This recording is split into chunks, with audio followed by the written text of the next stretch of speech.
Chapter 132. The work of stockpiling grain in Chang and city was quietly in full swing. In the past 3 days, even if no one in Chang and city deliberately publicized the news, it had spread like wildfire. The price of grain, which was originally 10 copper coins per caddy, suddenly soared to 13 copper coins. And this was the price after the government had banned it. If the government had not intervened, who knew how much the price of this thing would have skyrocketed? Although Zhang Feng had already stored a large amount of rice and noodles in the small tavern, he could not help but sigh when he saw the sea of people in the rice shop at this time. This damned epidemic. Then, carrying half a bag of rice and noodles, he sauntered toward the small tavern. Along the way, what Zhang Feng saw were all panic-stricken people rushing to grab the rice, and groups of people wearing strange clothes who were rushing to Chang and with goods full of astonishment. Seeing this, Zhang Feng could not help but frown. These people seemed to have increased a lot in the past few days. Was the emperor going to make a big move? Could it be that Lao Li and the others had arranged it? Zhang Feng was a little surprised. Zhang Feng squatted in front of a stall as he looked at the teams of cars that returned with full loads of goods and the Western regioners who were squatting by the side of the street, guarding strange glass bottles or gemstones. Honorable customer of the Tang dynasty, you have good taste. This is a rare gem in the Western regions. It is very strong and, how much is it? Zhang Feng knew about this pink diamond the size of a broad bean. He asked without changing his expression. He did not expect to see this thing in the Tang dynasty. This thing was called a diamond, and in some places, it was also called a diamond. In the future, such a big pink diamond would cost at least 6 figures. Secretly suppressing the excitement in his heart, he pretended to be quiet in the stall and looked for other glass products. No. In this era, it was called colored glass. Trash. All of it was trash. It was even worse than the defective products produced by a small glass factory in the future. Honorable customer, if you really want it, 100 copper coins. Alas. Honorable customer. Please wait. Hearing that it was 100 copper coins, Zhang Feng turned around and left. Damn it. Although it was not expensive, he should not act so arrogantly, right? He turned around and left. But before he could take more than 2 steps, a bearded middle-aged merchant from the western regions, who had a serious body odor, grabbed Zhang Feng and mysteriously took out a black diamond from his pocket, as well as 3 slightly smaller diamonds. He said with a painful expression, Honorable customer, I've traveled a long way. 100 copper coins, these are all yours. Seeing that Zhang Feng was about to leave impatiently, the vendor reached out and stuffed the diamond into Zhang Feng's hand. Zhang Feng raised an eyebrow. Deal. Under the suspicious expression of the barbarian vendor, he tossed down 100 copper coins and quickly left. Damn it. Fortunately, the people in this world did not know the use of these things. If they knew, these diamonds would be priceless even if they were worth 300 taels of gold, let alone 100 copper coins. Zhang Feng stared at the pink and black diamonds in his hand. Dozens of plans to make a fortune had already been hatched in his mind. Everyone loved beauty. If this thing was hyped up, its value would be. Not only that, Zhang Feng had many other things that needed this thing to be cut. For example, sunglasses. After Zhang Feng left, the barbarian man dug out another handful of diamonds from the soles of his shoes and placed them on the shelf again. If Zhang Feng saw this, he would definitely give this unscrupulous merchant a good scolding. At this time, Zhang Feng happily took a few diamonds and went to the blacksmith shop again. He paid the price of 50 copper coins and asked the shopkeeper of the blacksmith shop to polish the 5 iron kettles he watered until they shone brightly. This time he did not have to worry about them robbing him anymore. He took the pot and wrapped it up. Then, he dragged the recliner and lay down under the crooked tree in front of the tavern again. He listened to the hubbub of people shouting and drinking the wine in the pot with relish. What a comfortable life. However, when Zhang Feng closed his eyes, he started to feel puzzled. At this time, there were many barbarian merchants coming and going in and out of Chang'an City. This was not normal. What exactly was abnormal? Zhang Feng thought carefully in his mind. In June of the 2nd year of Jingguan Temple, it seemed that there were no major events in Chang'an City. What was going on? So many foreign merchants, were they all here to ask for water carts? That was not necessary, right? The news about Tubo would not spread so quickly. That was not right. Zhang Feng seemed to have thought of something. The fan in his hand suddenly stopped fanning. He could not help but murmur, Li Yuan's birthday seems to be. Damn it. Who are you? Just as he was about to guess why so many people were here at this time, Zhang Feng suddenly felt a dark shadow and the stench of sweat suddenly enveloped him. He slowly opened his eyes, only to see a black shadow that was only an inch away from him. That person just stared at his wine jug with a pair of wide eyes. Zhang Feng was scared out of his wits. Zhang Feng's exclamation also scared that person into retreating. Then he squatted and sat on the ground. Zhang Feng did not care. He sat up and stared at the person. With a gloomy face he asked, "Who are you?" Chapter 133.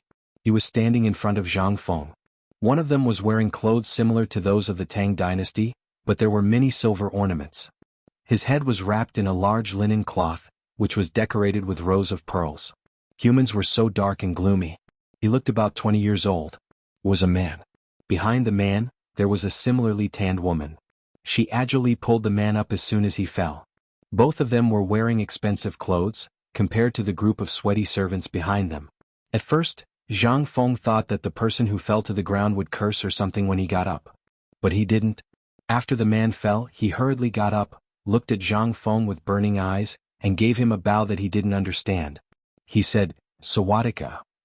What the hell? What the hell? A transmigrated? Zhang Feng was confused by the words, Sawadika. What was that? Could it be? It seemed that they saw Zhang Feng was confused. The man who was wearing crocodile leather boots and was as black as coal waved his hand to make the angry people behind him shut up. Then he said, "Honorable people of the Tang dynasty, I am the Prince of Jinla. My name is Lama Shiva. This is my sister Lama Dala. We are the Prince and Princess of Jinla." Lama Shiva, who was the leader, explained to Zi Feng in a clumsy Tang dynasty language. But Zhang Feng's mind was still roaring. Sawadika. This was the place he had always been fascinated by. He didn't expect to see them in the Tang dynasty. He looked at the clothes of the so-called prince and princess. Although the princess's face was still a little dark, she was very pleasant to look at. Zhang Feng couldn't help but have a playful look in his eyes. "Hello guest. I am the shopkeeper of this small tavern. How can I help you?" "Well, go. I almost forgot that you are the prince and princess. This way. Please come in. I'll serve you the best wine in the Tang dynasty." Without waiting for that guy to explain himself, Zhang Feng pulled him into the tavern in a hurry. He couldn't let an outsider take advantage of this treasure. As soon as they entered the tavern, Zhang Feng began to make preparations. Shiva and the others frowned as they observed the dilapidated tavern. However, even though the tavern didn't look like much, the aroma of the wine was exceptionally alluring. Earlier, Shiva had been attracted by the strange aroma of the wine and the oddly shaped wine jug. Just as everyone was observing the tavern, an alluring aroma wafted out, and their eyes were glued to the kitchen that was covered by a floral curtain. It was too fragrant. The Tang dynasty is indeed the Tang dynasty. How can I compare myself to such delicious food? A moment later, 3 to 5 piping hot dishes were placed on the table. Zhang Feng even opened 3 jugs of white wine with an alcohol content of at least 55%. He placed 1 jug in front of Shiva and Dala, then prepared a large plate of vegetables and threw it on another table. He threw 2 jugs of wine and sat next to Dala as if he was familiar with the place. Come, Your Highness, try my cooking. I guarantee that your trip won't be in vain." Although Shiva was 20 years old, it was his first time in the Tang dynasty to celebrate the birthday of the former emperor of the Tang dynasty, Li Yuan. However, at this time when he was shopping, he saw a strange chair, a strange wine jug, and a strange man. He was instantly attracted by the man's comfortable posture as he drank.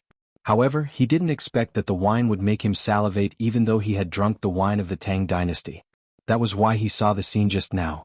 However, looking at the exquisite dishes on the table, he didn't dare to eat them. However, his guards weren't so particular. A group of people surrounded the table. Each of them grabbed a handful of food and started to eat. The fragrance instantly attracted the remaining 12 people, and they wolfed down the food. On the contrary, the wine served as a foil. Seeing that the guards were eating happily and nothing else happened, Shiva couldn't help but pick up a piece of twice-cooked pork and throw it into his mouth. A moment later, that mellow fragrance caused his eyes to twitch violently. Why did ordinary pork taste so good after being cooked by him? It was too fragrant. Dala couldn't help it. She didn't pout like a noble. Instead, she ate happily. Shopkeeper, why is your dish better than the others? Why is it better than the chefs of Honglu Temple and Jingtai restaurant in the city? Manager, what dish is this? The 2 of them ate happily. Zhang Feng smiled. He didn't say anything. Instead, he poured a bowl of wine for the 2 of them and said, "This is the specialty of this restaurant." Ordinary people can't taste it. I've disturbed the crown prince today, so I made some rare delicacies and wine as an apology. Come, come, come. Try the wine that I've collected for 15 years. As he spoke, Zhang Feng raised the bowl of wine high and drank it in front of the two of them. The rich aroma of the wine made Shiva salivate even though he didn't drink it. However, he didn't dare to drink it since no one was drinking it. Moreover, Zhang Feng was too polite. He didn't dare to. He had more important things to do. He subconsciously pressed his chest and saw that Zhang Feng was fine after drinking a big bowl of wine. Shiva thought to himself, it should be fine after drinking a mouthful, right? He mustered his courage and imitated Zhang Feng. After Dala's persuasion, he slowly took a sip. It's fine. I'll just take a sip. Chapter 134. And here they were drinking to their heart's content. At this time, something big also happened in the palace. In the deepest part of the palace. This place was exceptionally quiet. It was as if he had been isolated from the outside world. The inside and outside of the high palace walls presented two colors. Outside this area, a large number of Jinwu guards were stationed, as well as the residents of little eunuchs. And within the high walls, there were also a large number of Jinwu guards stationed, but these Jinwu guards were like wooden stakes, only responsible for guarding. And in the palace, all kinds of beauties and palace maids strolling freely, compared to the outside world, had a trace of freedom. This kind of freedom, however, was only limited to this area. This place was a forbidden area in everyone's heart. It was the previous emperor, also the current emperor emeritus, Li Yuan's residence. Outside the walls of Su Rian's palace, it was withered and mottled, even the houses did not have the money to repair, but inside, it was extremely extravagant. In the depths, a large number of women dressed in gorgeous clothes were singing and dancing by the lake, and in the center of the lake, on a flower boat, a white-robed old man with white hair was lying in the bosom of a beautiful woman, his breasts exposed. This kind of extravagance seemed to be endless. It made Li Yuan numb. Even he was somewhat immersed. But, in this kind of extreme extravagance, Li Yuan also forgot his former glory. Right at this time, an old man dressed in a Confucian robe, holding a token, quietly entered the garden in the center of the lake from the side door, all the way through all the difficulties. Then, looking at Li Yuan's flower boat, he bowed his head and kowtowed. Old official Huang Degue greets the Emperor Emeritus. A familiar yet unfamiliar voice. It made Li Yuan, who was enjoying himself on the flower boat, suddenly flash a trace of confusion in his eyes. Waving his hand, he made the music stop. At this time, although everyone was laughing, the atmosphere suddenly became cold. Li Yuan got up unsteadily, but after trying for a long time, he still could not sit up. Half leaning on a woman's body, squinting at the person who came, he asked, "Who are you?" "Behead the Jinwu guards." "Your Majesty." Hearing this, that person was greatly shocked. He hurriedly called, "Your Majesty." Old official Huang Degue. "Have you forgotten?" Huang Degue? Li Yuan waved his hand indifferently. After dismissing the Jinwu guards, he had the woman row the flower boat to the shore.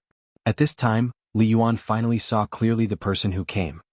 He couldn't help but exclaim in surprise, "Huang Degue, raise your head." When Huang Degue heard that, he raised his head with a face full of tears and looked at Li Yuan. Li Yuan said in surprise, "You're old. We remember that you had a head of black hair back then. What happened to you? After not seeing you for a few days, your hair has turned white?" "A few days, Your Majesty. 2 years. This old official is old. To be able to see Your Majesty again, this old subject can die with no regrets." Huang Degue sadly kowtowed on the ground. Right at this time, Li Yuan was carried ashore. He seemed to have woken up at this moment and regained his former glory. Although his face was pale and dispirited, it still couldn't erase his innate majesty. "Why have you come to find me today? We remember now. In half a month our birthday will be here. Could it be that you found something fun? Come, bring it up for me." "Your Majesty. This old subject has something to report." Li Yuan was a little disappointed and said playfully, "You're here to file a complaint. Then tell me about it." When Huang Degue heard that, he hurriedly reported, "Retired Emperor, half a year ago, His Majesty signed the White Horse Agreement with the Turks, which is the Wei River Alliance, making my Tang dynasty suffer humiliation. You know about this matter, right?" "We know about this matter. Although His Majesty did something wrong, we think he did the right thing. Could it be that you're here for this matter?" The aura on Li Yuan's body was a little dignified. Huang Degue trembled all over. He hurriedly said, "Retired Emperor. Let me finish." Half a year ago, after His Majesty signed this agreement, his entire person was basically crippled. A month ago, I don't know where he got a method from. It said that it can nourish the kidney and nourish the body. He turned such filthy things like locust eggs into delicacies to amass wealth wantonly. Li Yuan interrupted him and waved his hand. "We know this. We're taking it now. This thing is indeed effective. Huang de Gue, if you have nothing else, get lost. If you have something, go find His Majesty. Don't bother me with such a small matter." Li Yuan was a little angry. "Retired Emperor. This is just the cause. In order to deal with the drought in Longyu Road, His Majesty got the help of God to make a water wheel. Not only did he not use it to the Tang dynasty, but he also sold it at a low price. It's equivalent to giving it to Tubo. Just a few days ago, His Majesty suddenly issued a secret order for all provinces and Chang and city to secretly stockpile food. I don't know why His Majesty did this. Even when I asked in court, His Majesty didn't tell me. As a result, the people of the Tang dynasty are in a state of panic. The price of food even skyrocketed in one day. The people are already suffering unspeakably. If this matter is not eradicated, the Tang dynasty will be in chaos. I have no other way, so I came to report to retired Emperor. Moreover, His Majesty not only didn't help the drought in Shandong, but also said that it was the matter of the Shandong gentry and that His Majesty didn't care. Retired Emperor. You have to uphold justice for the common people." Li Yuan frowned slightly. After thinking for a long time, he asked, "Is this true?" Huang de Gue prostrated himself and said, "I guarantee it with my head." Li Yuan felt more and more that this matter was somewhat unfathomable.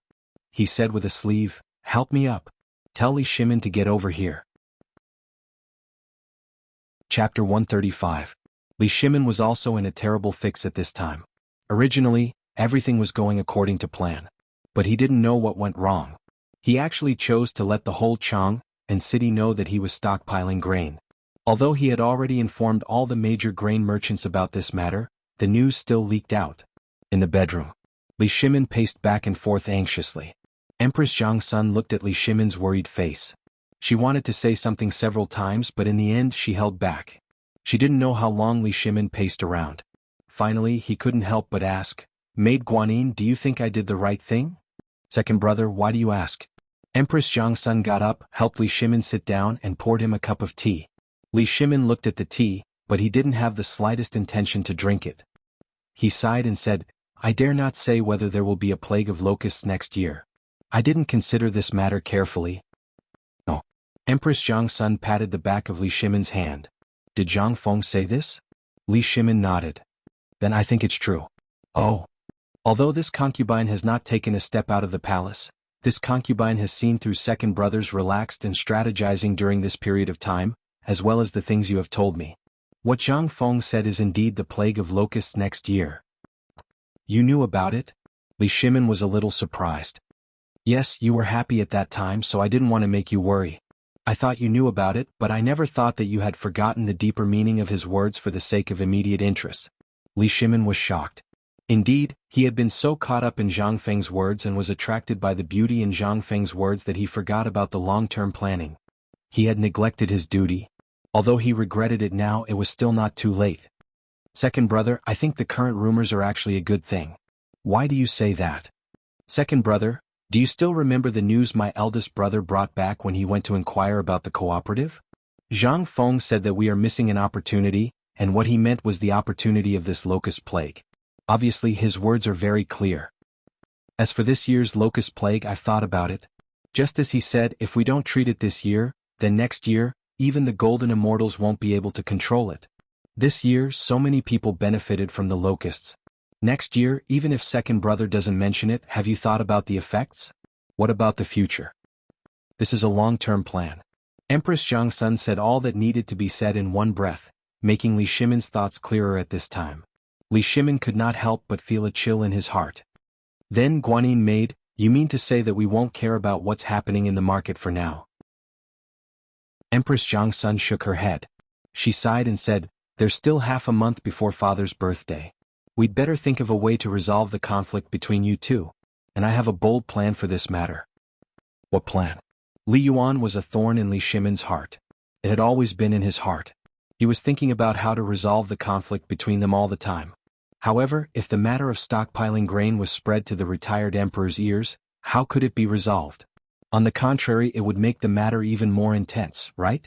Empress Zhangsun smiled and said, "Second brother, you're really smart all your life but stupid this time. Don't you think about why this matter is like this?" Li Shimin thought about it carefully. But he still did not think of the reason. He smiled speechlessly. "Stop joking, Guanyin maid. Tell me what's your plan." Empress Zhangsun smiled. "Someone must be behind this matter. Second brother, think about it, who is most likely to be behind it?" "You mean in Shandong?" Li Shimin was actually shocked. "Yes. Other than second brother, not many people know about this matter." "Then, what do you think father will do if we reveal this matter in front of all the officials and father at the birthday banquet and catch the culprit?" Even if it's the Wei River Alliance or the locust eggs last time, retired emperor didn't say anything. Although he doesn't care about it, his heart is still with the people of the Tang dynasty. Li Shimin frowned and pondered for a moment, and a murderous intent flashed in his eyes. Then it turned into a touch of gentleness. He gently put his arms around Empress Jiangxuan's waist and said intimately, "It's good that I have Guanyin maid." "Your Majesty." At this moment, little Gizi's voice sounded hurriedly outside the door. Empress Jiangxun blushed and stepped away from Li Shimin's arms. Li Shimin figured it out and his whole spirit was refreshed. He waved his hand and said, "Come in." As soon as little Gizi entered the door, he hurriedly reported, "Your Majesty, retired emperor wants to see you." "Retired emperor?" Li Shimin frowned. But in an instant he understood a lot. At this time, retired emperor hurriedly looked for him, which meant that there must be something important. What was it that alarmed retired emperor? The smile that had just appeared on Li Shimin's face turned cold in an instant. He waved his hand and said, "Set up the carriage." Chapter 136. Deep in the palace. Li Shimin hasn't come for some days. Ever since he entered Li Shimin's palace, his mood couldn't help but be suppressed again. As someone who's good at playing with people's hearts, he had already thought through the cause and effect of the matter from Xiao Gizi's report just now. Ever since that incident, the retired emperor rarely had the thought of seeing him. And because of his guilt, even if he was living in poverty, he would do his best to please the retired emperor. After all, he's his father. On this point, Li Shimin believes that as a son, he has already done it to the point of no reproach. So much so that as long as the retired emperor wanted a plaything, even if dozens of horses ran to death, he would order people to find it at the first moment. Originally, Li Shimin wanted to ask Zhang Feng at this birthday to resolve the conflict between them. But he didn't expect that on the eve of the birthday, there would be an accident. He doesn't think that Li Yuan summoned him to discuss the birthday at this time. This is definitely those dishonest people in the court who went to snitch on him. Li Shimin's eyes emitted a blazing light. It made Empress Jiangxun, who was also sitting in the carriage, couldn't help but have her palms sweating. "Second brother. Father's matter. I hope you can be more appropriate. After all, he's your father. If there's the slightest mistake, people will talk about it." "Oh." Li Shimin took a deep breath and swallowed the anger in his chest. He patted the back of Empress Jiangxuan's hand. "It's okay. She knows." Taiji Palace wasn't far from the back hall.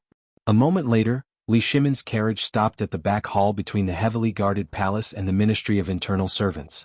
Getting off the carriage, a little eunuch personally called the door to report. "His Majesty has arrived." In the pavilion in the middle of the lake, Li Yuan tidied up his attire. Although it was still somewhat unrestrained, it was much better than before. At this time, Huang Digui bowed and stood behind Li Yuan, but his whole body could not stop trembling. At this moment, what he feared the most was Li Shimin. He knew what was waiting for him, but what could he do now? He could only wait and let it happen. In the eyes of the royal family, he was just a dog. The only difference was whether he was obedient or not. That was what he truly felt at this moment. If it weren't for the fact that his family's interests were at stake, he wouldn't have dared to stand against Li Shimin. At this time, looking at Li Yuan's back as well as Li Shimin, who came hand in hand with the empress, his palms were trembling, his legs and stomach were cramping. The most terrifying thing was that the emperor acted as if he didn't see him and didn't even look at him. After seeing Li Yuan, he bowed to Empress Jiangxun and said, "This son greets imperial father." Li Yuan only snorted. He was still admiring the fish playing on the surface of the lake beside him. Yellow, red, black and white carps were jumping joyfully in the lake. Wasn't it lively? Li Shimin and Empress Zhangsun seemed to have long been accustomed to it. Seeing that Li Yuan ignored them, they got up and then looked at the fish on the lake and praised, "Imperial Father, this pond of fish is more joyful than the fish in the Imperial Garden. Later, I'll ask the craftsman to come and consult him." "Consult? Do you still need to consult?" Li Yuan said sarcastically. "You really don't know anything. Instead, that inferior nature of yours has become more and more arrogant." Li Shimin bowed and pretended not to know and asked, "This son doesn't know what Imperial Father is unhappy about. Please enlighten me." "Don't know? Ha ha ha. How could you not know? Ha ha ha. The dignified emperor of all ages, the dignified Tang dynasty emperors, how could you not know?" Li Yuan laughed unrestrainedly. It made the temperature of the entire back hall suddenly drop to the freezing point. Even many palace maids and eunuchs began to tremble at this time. Both of them were masters of scheming and playing with people's hearts. Now the game made everyone tremble in fear. "Imperial Father. The son doesn't know." Li Shimin was still expressionless. "Good. You don't know. Good. Good. Then I'll tell you. Can the people live and work in peace?" "Not yet. But I believe that it won't be too far away." "Ah." Li Yuan sneered. "Today if I suddenly wanted to hear about the preparations for the birthday outside and summoned Huang de Gue, I wouldn't know until now. Although I don't know how you govern the world, I'm too lazy to care. But in a small Chang'an city, you can make people panic. You are so capable." Huang de Gue's cold sweat had not dried up until he died. Just now Li Yuan obviously saved his life. His life was temporarily saved, but he didn't know what would happen when he went out of this door. "Motherf *Ker, you two fight with wits and courage. What does it have to do with me? Lao Tzu came to you to let you know. Why do you have to drag me down? Now it's fine. Motherf *Ker. Get ready to run when you get out of here." Otherwise he couldn't withstand Li Shimin's anger. He cursed Li Yuan and his son again. Li Yuan suddenly got up, angrily swept the fruits on the table and shouted, "Tell me about Chang'an. What's going on?" Chapter 137. Father. Li Shimin was a little annoyed. "Father. During this period of time, His Majesty has forgotten to eat and sleep because of the drought in Longyu Road. In addition, during this period of time, the Tujue and Tuyuhan are also a little dishonest, so..." Empress Zhangsun tried to mediate. She could also see that Li Shimin was a little annoyed. However, as a daughter-in-law and the Empress, she had to stand up and persuade. She knew the knot in Li Shimin's heart. Every midnight, Li Shimin would wake up because of the black tortoise gate. He would only remove his disguise at midnight. At that time he would be his true self. He was afraid of the screams in his dreams. He was afraid of the screams. He was afraid of the screams in his dreams. However, only he and Zhangsun Wugo knew about all of this. Therefore, Li Shimin could only work so hard that he forgot to eat and sleep, hoping to forget the past and the sorrow. Who would know about these scenes? He was only in his 30s, but his hair was still white. If it weren't for Zhang Feng's worm egg that made Li Shimin's old age slightly recover, Zhangsun Wugo wouldn't dare to look at Li Shimin's haggard face. After all, she was a woman. Why wouldn't she hope that her husband could let go of all the knots in his heart? She knew that the knot in his heart was Li Yuan. However, at this time it seemed that, with Zhangsun Wugo's persuasion, Li Yuan's anger also slowly weakened. He looked at Li Shimin lightly and said, "Even my daughter-in-law understands the truth, don't you understand? I'll ask you one thing. Now, what is the reason for the panic in Chang'an City? Don't use the drought as a pretense. Do you think I'm really old and confused? I don't even know this little thing?" "Huang de Gue, you tell His Majesty." Li Yuan scolded a few times and instantly panted heavily. He waved his hand and let Huang de Gue speak. In an instant, a beautiful imperial concubine served Li Yuan tea and combed his back. Huang de Gue's teeth were chattering. How would he dare to say that? However, he had no choice but to say it now. He knelt on the ground with a thud. Huang de Gue looked as if he had just eaten feces. He said bitterly, "Your Majesty, retired emperor, at this time, the drought in Longyu Dao is basically under control. However, I didn't know that Chang'an and other prefectures were stocking up grain. It was Your Majesty's order." "Don't know?" Li Shimin smiled playfully. The way he looked at Huang de Gue was extremely cold. It was the first time. For the first time since entering this place, Li Shimin glanced at Huang de Gue. He was originally an official of the Guanglu Temple. This time, his careful words could already be considered to have offended his superiors. However, he was someone from the Shandong series who could still speak. Moreover, he knew that this time, Li Yuan was giving him a chance to find a way out for himself. If there was even the slightest mistake in what he said, then not only would he be affected, but even the Shandong series that the emperor was very dissatisfied with would also be affected. But he had no choice but to struggle. Watching Chang and city and other prefectures crazily stocking up grain made him envious. If he didn't fight for some benefits for the various forces in Shandong at this time, then he would have no chance at all. Moreover, after thinking about it, he finally decided to take the risk, bypassing the emperor and directly coming to see Li Yuan. Taking advantage of Li Yuan's birthday, if he pressured the emperor at this time, then the various clans in Shandong would once again make a fortune. After all, the huge amount of grain hoarded was enough to make people go crazy. The clan had already promised that if this accident happened, as long as he made a prompt decision to resign and then fled back to Shandong, then everything would still be in time. Thinking of this, Huang Digui took a deep breath and said, "Your Majesty, at this time the drought in Longyu has been resolved and there are 5 wars. I wonder if your Majesty is storing so much grain for Tubo? I was worried that your Majesty would send Tubo precious grain from the Tang dynasty to Tubo and help boost Tubo's arrogance, so Li Shimin narrowed his eyes. He looked at Huang Digui as if he was looking at a dead man. Are you saying that I'm confused? I don't dare. I'll die 10,000 times. Huang Digui decided to speak frankly. I'm just fighting for a mouthful of grain for the villagers of Shandong. What's wrong with that? If your Majesty is unwilling, I'll pretend that I never mentioned this matter. Huang Digui said all that he could say and couldn't say in one breath. In an instant he felt comfortable. However, Li Yuan was not happy. Back then, didn't you know that if it wasn't for the support of the nobles in Shandong, would the Tang dynasty be where it is today? Would you be as awe-inspiring as you are today? Tell me about it today. I know about the matter in Shandong. Tell me in front of me, how are you going to solve it? Li Yuan was annoyed. He didn't want to delay anymore. At this time, his face was extremely pale, and his forehead was already sweating. Li Shimin bowed. He wasn't prepared to tell Li Yuan. In fact, he didn't know how to resolve the conflict at this time. He could only delay until he saw Zhang Feng before he could make a conclusion. He had really had enough of this kind of suppression. Father, you will know about this on the day of your birthday. For the time being, it's inconvenient for me to tell you. Everything will come to light on the day of your birthday. Chapter 138. After he finished speaking, Li Shimin no longer paid attention to the furious Li Yuan, coldly glanced at Huang Digui, and then left with large strides. Even that determination was no different from the Xuanwu gate back then. Li Yuan was somewhat aghast. Under Li Shimin's gaze, Huang Digui's entire body trembled. Out of the back hall, Li Shimin looked at the scorching sun in the sky and took a deep breath. Second brother, how do you plan to end this matter? Don't tell me you want to see Zhang Feng? Although Zhang Sun Wugo had never seen Zhang Feng, but Li Shimin's mouth, these 2 words had never stopped.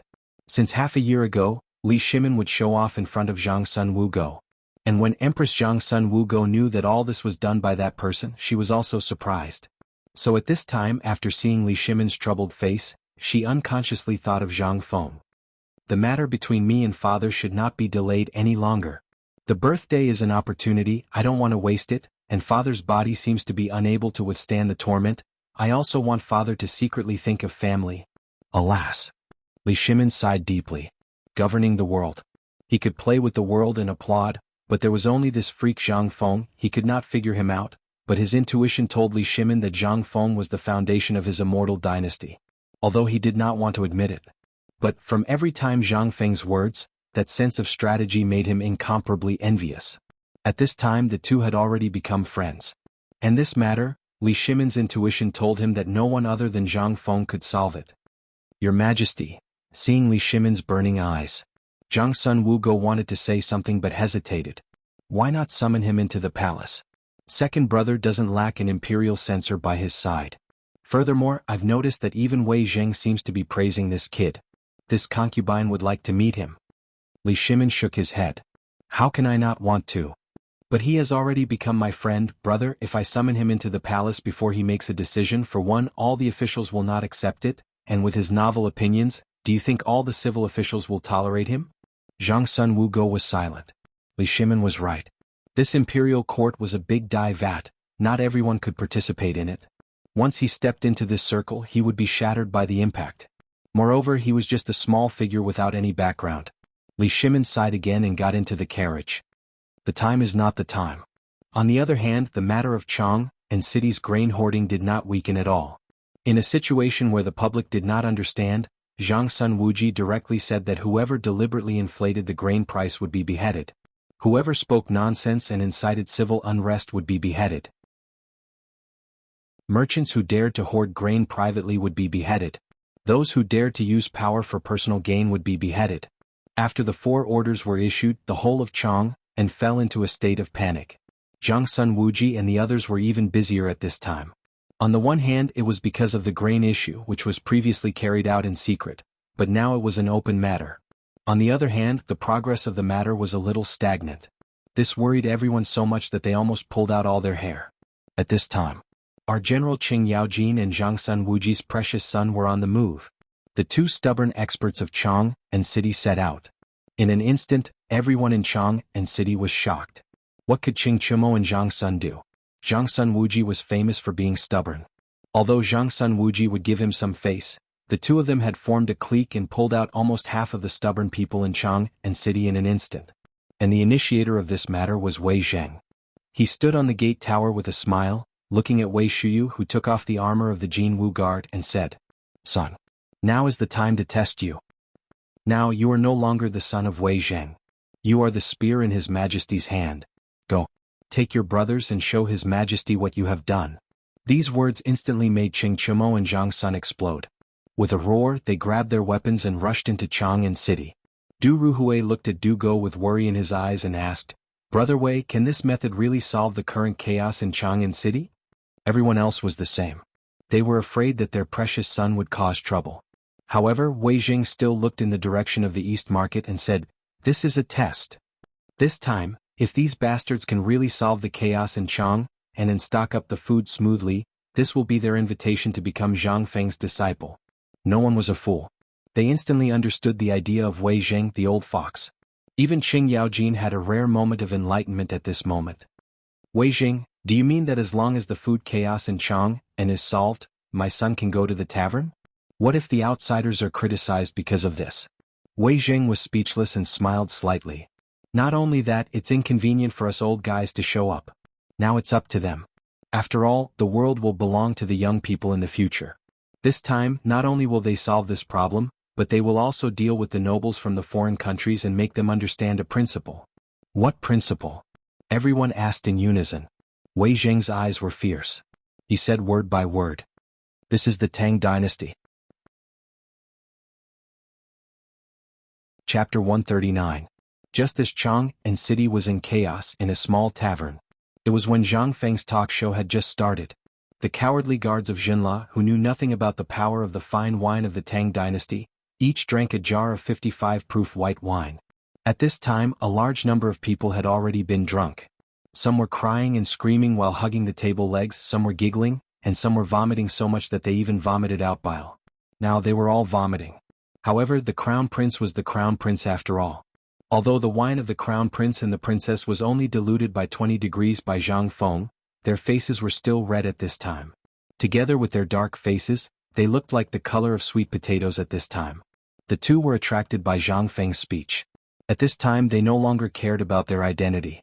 They stared at Zhang Feng with their big black eyes and asked, "Master Zhang, may I ask, how can we make Jinla as rich and powerful as the Tang dynasty?" "Rich and powerful?" Zhang Feng rolled his eyes at the Crown Prince, stared at the huge jade on Princess Dala's chest and said, "Let me ask you, how many people do you have in Jinla?" The Crown Prince of Shiwa frowned and counted with his fingers for a long time before he said with a big tongue, "About 300,000 households, less than 400,000 households." "Then, you want to compare with the Tang dynasty with so few people? Do you know how many people there are in the Tang dynasty?" Zhang Feng stretched out his hand as he spoke. He said mysteriously, "More than 5 million households." Of course, he didn't know how many people there were in the Tang dynasty. Besides, how many people there were was none of his business. Could it be that the small Jinla kingdom would actually count them seriously? If he really did that, then in minutes, the butcher's knife of the mighty Tang dynasty would cut off their livelihood. However, even though it was just a random number that Zhang Feng came up with, Prince Jinla and Princess Jinla still gasped. 5 million? So many? Then, Master Zhang, how did the Tang dynasty become so rich and powerful? as the Crown Prince of Zhenla. This time, with the help of Li Yuan's birthday celebration, it was also the first time they came to the Tang dynasty to seek some experience that they needed. After all, those ministers and envoys were all closely watched by the officials of the Tang dynasty and at all levels, so they had no chance to come to Chang and to experience life. But they were different. They were juniors, and they had also received the approval of the Tang Emperor to come to Chang'an City, the most famous city in the Tang dynasty, to broaden their horizons. After all, the land they lived in was basically saline alkali soil, and the grain production basically depended on the trade with the Tang dynasty. If Zhenla could learn a little bit of craftsmanship, it would be very good for his development. This time he was able to enter the tavern because he was attracted by the strange chair and the strange pot. What was the most famous thing about the Tang dynasty? Porcelain. However, Shiva had never seen this item before. It looked like porcelain, but when he touched it, it was actually iron. And it was the kind of iron that was poured into one. If he could get such a technology, then Zhenla would be saved. How could Zhang Feng not know this silly guy's purpose? This Zhenla was a typical fool with a lot of money. If he didn't take advantage of him, who would he take advantage of? Zhang Feng deliberately kept silent for a moment. Then he whispered mysteriously, "I'll only tell you about this. You mustn't tell anyone else." "Master Zhang, please tell me." Hearing this, Shiva was so excited that he almost hugged Zhang Feng and kissed him. However, when he saw Zhang Feng hesitating and glancing at Dala from time to time, he finally saw the palm-sized jade on Dala's chest. He pulled it off Dala and handed it to Zhang Feng with both hands, saying, "Master Zhang, please don't take offense. We forgot the etiquette. It's just a little token of our respect." Zhang Feng smiled. Under Dala's round and shy eyes, he wiped the jade and stuffed it into his arms. Such a big jade with such a good water source, it must be from the old pit. Good stuff. He thought about it happily, raised his wine bowl and said passionately, "Seeing that I hit it off with Prince Shiva today, I am really lucky. Come, let's drink together." A bowl of wine went down his stomach. Zhang Feng stared at the pink jade earrings on Dala's ears again and said, "Do you want to get rich?" "Yes." How could Shiva not want to? He definitely wanted to get rich. Otherwise, why would he come here? Moreover, although this small tavern was old and shabby, the fine wine, the delicious food, the strange wine jug, and the casual lounge chair in the corner were all full of temptation. If he could get his hands on any of these things, it would be an endless wealth for Zhenla. Moreover, he dared to guarantee that there was no other tavern in the whole of Chang'an, or even the whole of the Tang dynasty. Seeing this, Zhang Feng shook his head mysteriously and said, "I wonder if your highness' desire to get rich is strong. What I am about to say may overturn all your previous common sense, so please think twice before you make a decision." Seeing Zhang Feng being so mysterious and serious, Shiva couldn't care less and quickly swore, "Master Zhang, please save my people." Chapter 140. Shiva was not an impulsive person. He also knew what the price of being impulsive was. But now, on one hand it was because of the alcohol, and on the other hand, everything in this small tavern was shocking to him. Although he was the crown prince, there were at least 30 brothers who wanted him dead. If he didn't have any tricks up his sleeve, he didn't know who would get the throne in the end. Therefore he gritted his teeth and went all out. Zhang Feng had achieved his goal. He completely used the great deception technique. "Let me ask you, what are the specialties of Zhenla?" "Jade, top-grade jade, coral, seafood, and all kinds of fruits." Shiva reported truthfully. Zhang Feng nodded. "Then what is your business? What are your main cash crops?" "This?" Zhang Feng was a little angry. He was afraid that what he said would be different from the Zhenla of the future. However, he knew that Sawatika was an industry thousands of years in the future. When Shiva's words became sluggish, he knew that his opportunity had come. His goal would soon be achieved. "I won't hide it from Master Zhang. My Zhenla's location is rather barren, so I'm very ashamed. My Zhenla's cash crop basically depends on fruits and seafood. My goal in coming to the Great Tang this time was to obtain some farming experience. Our food supply is basically not enough to feed our people." Shiva said it was very miserable, but in Zhang Feng's impression, the rice produced in that place was very expensive even in the dignified Huaxia. Why was it so difficult to grow this thing in Zhenla during the Tang dynasty? Wasn't this his opportunity? Ridiculous. Ridiculous. Zhang Feng scolded with resentment. Shiva and Dala's eyes widened in an instant. Dala asked naively, "Then may I ask Master Zhang, what's ridiculous about it?" She was a little angry. Looking at Zhang Feng's chest, she was so angry that she pouted her lips high. For a woman, that jade was something that she had to wear from birth. It had to be taken by her future husband when she got married and then passed on to the next generation. However, in this small tavern, Brother Wang treated it as a gift and gave it to this pervert. How could she be happy? However, this person was quite good-looking. Thinking of this, Dara's face turned even redder. Zhang Feng couldn't see this scene, but Shiva saw it clearly, but he didn't say anything. He was just waiting for Zhang Feng to speak. Zhang Feng didn't say anything and remained silent. Shiva instinctively glanced at the pair of earrings on Dala's ears. He gritted his teeth and gestured for her to step down. Then he respectfully placed the earrings in front of Zhang Feng. Seeing this, Zhang Feng was furious. What are you doing? I've already said that we hit it off, but you can't use this thing to humiliate me. Siwa and Dala almost believed him when they saw Zhang Feng pressing his earlobes under his palms as he spoke. The corners of their mouths twitched uncontrollably. Fine. What an expert. We can't offend him. Shiva patiently asked, Master Zhang, please save the people of Zhenla. If Master Zhang is willing to help, Zhenla will definitely give you a big gift. Sigh. This is boring. Zhang Feng waved his hand repeatedly, but his eyes were looking at the two of them from head to toe. About this, I'll ask you a question. In the Tang dynasty there's a saying that goes, those who rely on the mountain live on the mountain, and those who rely on the water live on the water. Do you understand? There's such a saying in the Tang dynasty? Shiva blurted out subconsciously. However, after thinking about it, he felt that something was wrong and hurriedly cupped his fists. Master Zhang, please enlighten us. This kid is stupid. Sigh. Such a simple thing. Fine, let me ask you, does Zhenla have a lot of water? Yes. Moreover, it's mostly salty and alkaline land. That place is really not suitable for planting. Even fruits can't be grown there. Shiva sighed. That's right. Zhang Feng slapped his thigh. You're fundamentally wrong about this matter. Idiots. Damn it. What AF asterisk king idiot? You can't even figure out such a simple question. Are you uncivilized barbarians? What can be grown in that alkaline land? Do you think Elder Yuan is the culprit? However, with a purpose in mind, Zhang Feng patiently asked again, to your east is it facing the sea where flowers bloom in spring? Master Zhang, have you been to Zhenla? Shiva was shocked. If he hadn't been to Zhenla, how could a small shopkeeper from the Tang dynasty know so much? Although it was not a secret, Shiva felt that an ordinary person like him wouldn't have the ability to cross mountains and rivers to go to Zhenla.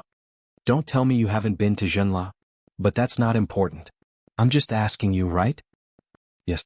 Shiva was even more certain that Zhang Feng was that mysterious expert. He might be the kind of immortal that was described in the ancient books. At this moment he was even more respectful and almost knelt down. After getting the answer, Zhang Feng confirmed the direction and said regretfully, don't any of you know the principle of relying on water to make a living? Chapter 141. Zhang Feng really wanted to pry open this guy's head to see what was inside. How could they not know such a simple question? Although Zhenla had only been established for a short period of time, Zhang Feng understood the history of Zhenla and other places after thinking about it carefully. Now, it seemed that other than Zhenla, there were only some tribes living in groups. After thinking about this, Zhang Feng sighed. This time he had given Lao Li and the others free labor. The seafood in the sea had long made him hungry. Let me tell you this. The sea is a treasure given to you by God. Don't you cherish it? Yes. Some of our people rely on the fish in the sea for a living, but this thing can't be eaten for a long time or it will cause problems. Moreover, if we sell it, the merchants of the Tang dynasty will not care about our fish and shrimp, so Shiva also had his own difficulties. Of course, they knew that there were treasures in the sea. However, the merchants of the Tang dynasty were extremely crafty people, and the Tang dynasty also had a sea, so it was impossible to export this thing to the Tang dynasty. What do you usually catch? Tell me about it. Zhang Feng was interested. Shiva said in detail, just some fish and nothing else. Alright, there are corals, but that place is too dangerous. We don't have a powerful ship like the Tang dynasty, so Zhang Feng slapped his forehead in distress. Fine. He finally knew why there was no seafood in the Tang dynasty. They only knew how to fish. What else was there in the sea except for fish? Damn, where were those shrimp? Australian lobsters? Tuna? *CK. What about the nutritious sea cucumbers, sea urchins, starfish and seahorses? You guys are treating these things like trash? Trash. Uncivilized. Zhang Feng felt sorry for those good things. Sigh. I was born in a treasure mountain, but I came back empty-handed. Zhang Feng looked up at the sky and sighed. This shocked Shiva greatly. However, no matter how he asked, he was unable to wake Zhang Feng from his thoughts. However, he gritted his teeth, took off a string of top-grade pearls from his neck, and presented it to Zhang Feng. This made Zhang Feng blind. He put away the pearl with a smile. Zhang Feng said with a straight face, "You're not allowed to spend any more." Actually, in this sea, other than fish, did you see anything else? For example, something that has long antennae, swims in the water and jumps. Something like that?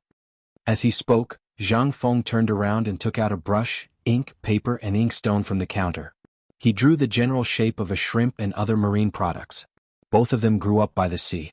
Although Zhang Feng could not tell them their names, the two of them exclaimed as soon as he drew. "Oh my! I know this. This is a sea bug. We can't even kill them all. They've almost eaten all the fish eggs. This is a sea crab. It's green and as big as a bowl.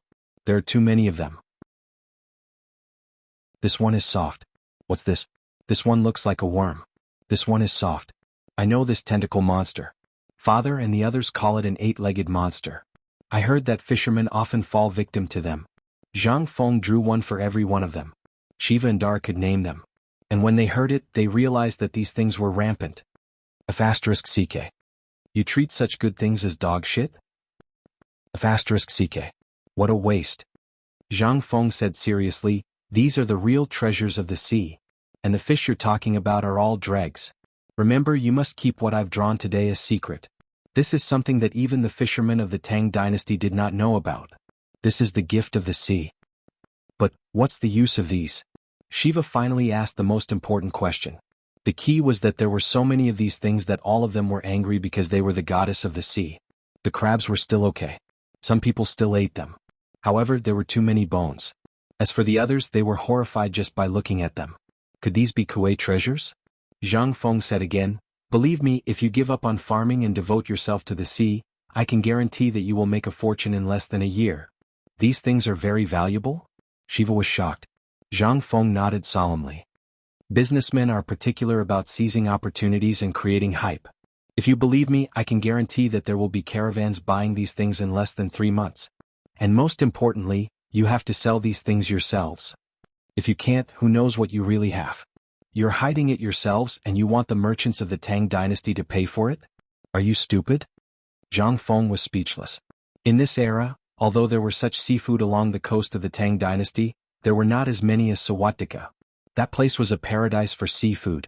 And at this moment he thought of a plan. Only Lao Li and the rest were left for this plan. If this plan worked, not only would he be able to get away with the grain storage crisis in Chang'an, but he would also be able to save Lao Li's life. Zhang Feng couldn't help but look outside the door and murmur in his heart, "Old Li, you have to change your big mouth. As a brother, I can only help you up to this point. As for the grain storage issue in Chang'an, it depends on His Majesty's mood." Chapter 142. When Zhang Feng saw that there was a crazy food grab in Chang'an City, he knew that something bad was going to happen. Moreover, it was Li Yuan's birthday now, and the envoys of various countries were coming. If this thing broke out at this time, it would be really serious. He didn't know why Li Shimin chose to hoard food at this time and with such great fanfare, but it must have something to do with Old Sun. When Old Sun left in a hurry that day, he knew that this guy would definitely tell Lao Li. But from the matter of hoarding food, he faintly sensed that this big mouth wouldn't have said it in the mansion of that old guy Zhang Sun Wuji, right? Thinking about it this way, Zhang Feng was a little panicked. Hoarding food at this time, the current emperor's head was either kicked by a donkey, or he was going to make a big move. But it was obvious that this big move was related to Li Yuan. However, this had nothing to do with him. He was just worried that if this matter made the emperor angry, he would definitely kill people to deter the world. Then who would he kill? Of course, Lao Li and the other small businessmen. At that time, he was afraid that he would die before the system was activated. At this time, he unexpectedly met Sawatika. This unexpected guest made Zhang Feng applaud. He really came at the right time. Thinking of this, Zhang Feng excitedly told the two naive people about the commercial secrets related to aquatic products in detail. But in fact, this was not a secret at all. In the future, this was a common thing. It was just a business method to buy low and sell high, but it was regarded as a supreme treasure by the naive Prince Shiva. While Zhang Feng was trying his best to persuade them, The gold and silver of Shiva and his sister were all in Zhang Feng's pocket. Zhang Feng was so embarrassed that he felt a little embarrassed. Hey, this is what I said. You have to remember it well. Shiva solemnly stood up, excitedly performed the noble etiquette with Dala, and then said solemnly, Master Zhang, you are too serious. You are a friend of Zhenla. Zhenla will definitely worship your portrait in the future. Damn it, was he cursing me? Zhang Feng didn't want to lose his temper. For the sake of Jininyu, he coughed and said, There's no need for that. We hit it off so well. Let me talk about something else. Zhenla was not suitable for growing food. It's better not to waste food and labor. If you bring real preserved seafood and precious fruits to Chang and City and offer them to King Tang, you can just sit back and enjoy the rest of your life. Zhang Feng's words were all over the place. Shiva and the other two were so excited that they screamed. Then may I ask, sir, how can our fruits be transported here after such a long journey? Moreover, we have tried before. It is very difficult to transport aquatic products and fruits here. Along the way we have to go through layers of screening. We can't be careless. Basically we can't pass Jiangnan. Everything stinks. This was a difficult problem. But how could this stump Master Zhang? He waved his hand and said, I was wondering what kind of problem it was. So it's just this trivial matter? I'll tell you. Have you heard about the water wheel that the Tang dynasty used to support Tubo? As long as you can please His Majesty, he will reward you with 100 water wheels. Then you can transport fruits and aquatic products to Chang, and as I said, and those aquatic products are still alive and kicking. Really? Zhenla is at least tens of thousands of miles away from Chang'an. What kind of thing can transport those things here? Everyone in the world knew about the water wheel. How could they not know? But that thing was a drought-resistant thing. How could it be used here? Zhang Feng rubbed his hands slyly. Shiva immediately knew what was going on. He hurriedly undid an emerald belt from his waist and handed it to Zhang Feng reluctantly. He said with a smile, Master Zhang, this belt? Before Shiva could tell him the origin of the belt, Zhang Feng exclaimed, Good stuff. Then the belt appeared on Zhang Feng's waist. Where did this thing come from? Zhang Feng was too lazy to ask and he was too lazy to listen. Wasn't this a whole piece of emerald that was hollowed out and carved out? Although it looked good, it was a waste of God's gift if it was on you. He put away the belt. At this time Zhang Feng said seriously, Prince Shiva, don't take this thing out again. I Zhang Feng don't care about such vulgar things. However, this emerald is good stuff. I like it very much. Without waiting for Shiva to speak, Zhang Feng also knew that it was time. Why did this grandson have a small warehouse on him? The table was full of things. How could he take them out from his body? Cough, cough. Listen carefully. This water wheel was invented by me. What? Is what Master Zhang said true? Shiva exploded. He knew that this thing was very precious. They had never even seen the real thing. But now, in Chang, and city of the Tang dynasty, someone in a small tavern in the city said that he made this thing? If someone else had said that, Shiva would definitely have chuckled and spat in his heart. But after seeing Zhang Feng's wine pot and reclining chair, and then hearing Zhang Feng's mysterious business lecture, Shiva suddenly felt that he had hit the jackpot today. He had met a god.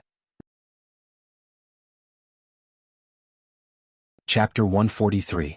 Zhang Feng was so embarrassed that he was about to get cancer. Being stared at by two dark monkeys with shining eyes, no matter how thick-skinned he was, he could not help but feel flustered. He hastily coughed and said, You should think about this matter carefully. As for the water wheel, if you understand, I will tell you how to transport seafood and fruits, as well as the method of preserving freshness. Now, I will tell you another way to make the country prosper. Are you interested? Yes. Shiva wished he could strangle Zhang Feng's neck and shake out the things in his head. Seeing that Zhang Feng was finally not long-winded, he was so excited that his muscles were cheering. What a good man. If he could solve the problem of hunger and make Jinla prosper, then everything else was nonsense. Seeing Shiva like this, Zhang Feng smacked his lips and said with waning interest, Actually, you really deserve to die. I remember there is a small island south of where you live about 10 days by boat. That island is rich in spices. That thing is everywhere. You only need a piece of broken knife to exchange for a big bag. Do you know how much that thing can be sold for in Chang'an? How much? Shiva and Dara's eyes were wide open. 100 coins. A whole 100 coins. Hiss. Shiva could not help but gasp. He knew that place, but he only knew that those things could only be used to smoke rooms and mosquitoes in summer in his palace. Most of the time the people cut them for firewood. Now when he heard Zhang Feng's words, Shiva's face turned red. Damn it. He had wasted so many things for nothing. Not to mention selling a bag for 100 coins, even if he could sell a big cart for 100 coins or exchange it for a cart of food, he was already so excited that he was about to cry.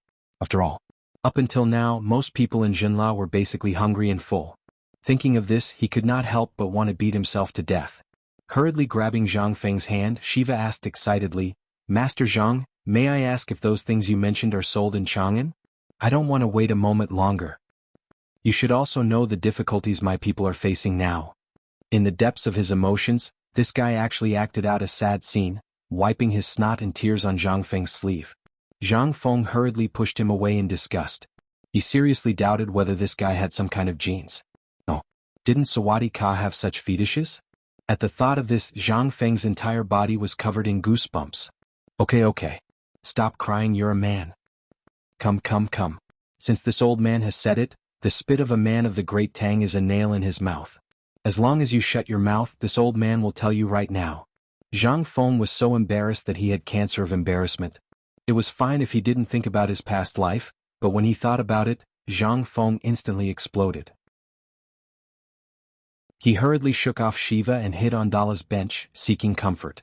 Dala was so embarrassed that his face was as red as a ripe peach. I'll write it down for you. Otherwise, with your IQ, I think you'll forget it all before you go out. Zhang Feng flung Shiva's hand away in disgust. He glared at Shiva, who was sitting far away from him. Then he wrote and drew on the paper as he spoke. Spices are more popular in the aristocratic circle of the Tang dynasty. Now, the main source of spices in the Tang dynasty is Persia, Shuiyantua, and Dashi, which is thousands of miles away. However, these spices are not as pure as your Jinlas. But remember, there are a group of Russians and native monkeys living there. As for whether you can get them, it depends on you. Also, look at this hell flower I drew. You have to stay away from this thing. If you have any evil intentions and bring it to the Tang dynasty, I can guarantee that not only will you not be able to earn money, but that will also be the day of your Jinla's destruction. Hellflower? Prince Jinla nodded his head like a chicken pecking rice. He had seen that stuff before. Eating it would make people go crazy, and it would also make people lose their minds. That stuff had basically been burned to death. However, seeing Zhang Feng mention it so seriously, Shiva was so shocked that he broke out in cold sweat. Zhang Feng's calligraphy was very good. Although it could not be compared to a calligraphy master, it had its own unique flavor. As for whether Jinla could understand it or not, he didn't care. He wrote the words Zhang Feng at the end in big letters. Then he looked at Shiva as if he was looking at a monster. I'm giving this to you because we're fated to be together. Do as you see fit. Also remember one thing. I remember that you have this thing on the Jinla beach, right? As Zhang Feng spoke, he took out a fist-sized piece of black and slightly yellowish salt ore from the counter and asked. Prince Jinla looked at the salt ore and said doubtfully, Isn't this thing poisonous salt? I have a lot of it. Is Master Zhang interested? Interested? Zhang Feng's teeth were hurting.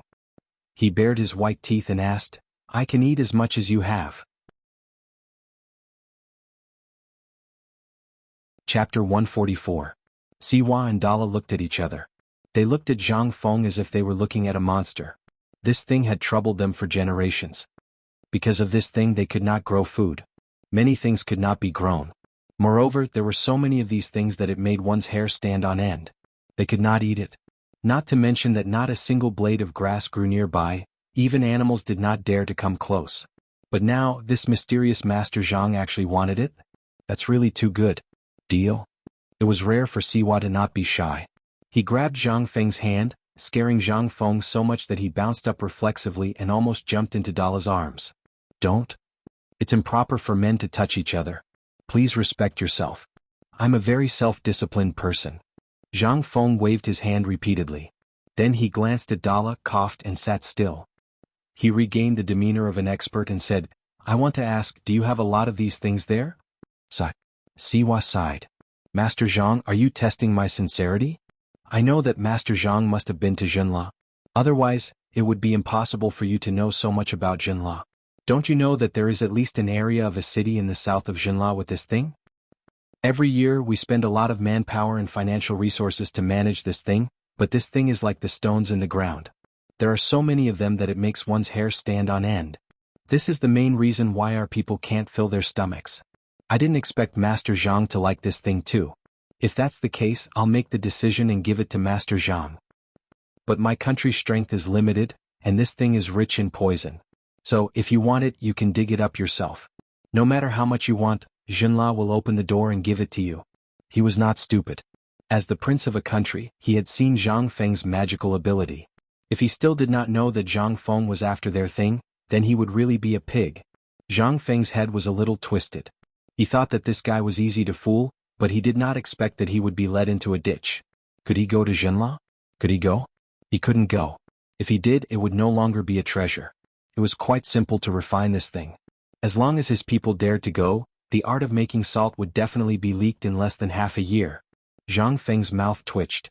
His expression didn't change as he glanced at Shiva and said, I have some use for this thing, but it's not that useful. I know a merchant who buys this stuff. If you want to sell it, I estimate that a cart of this stuff can be exchanged for 10 caddies of grain. Do you want to trade? Zhang Feng spoke without blushing or panting. After saying that, he couldn't stand Shiva anymore and took a sip of wine from his bowl. Then, he put away the paper on the table and prepared to leave. However, at this moment, Shiva seemed to have realized that if he didn't agree to this matter, then everything they had discussed before would be for nothing. Because until now, Master Zhang only told him that those things could make him rich, but he didn't tell him the ultimate goal.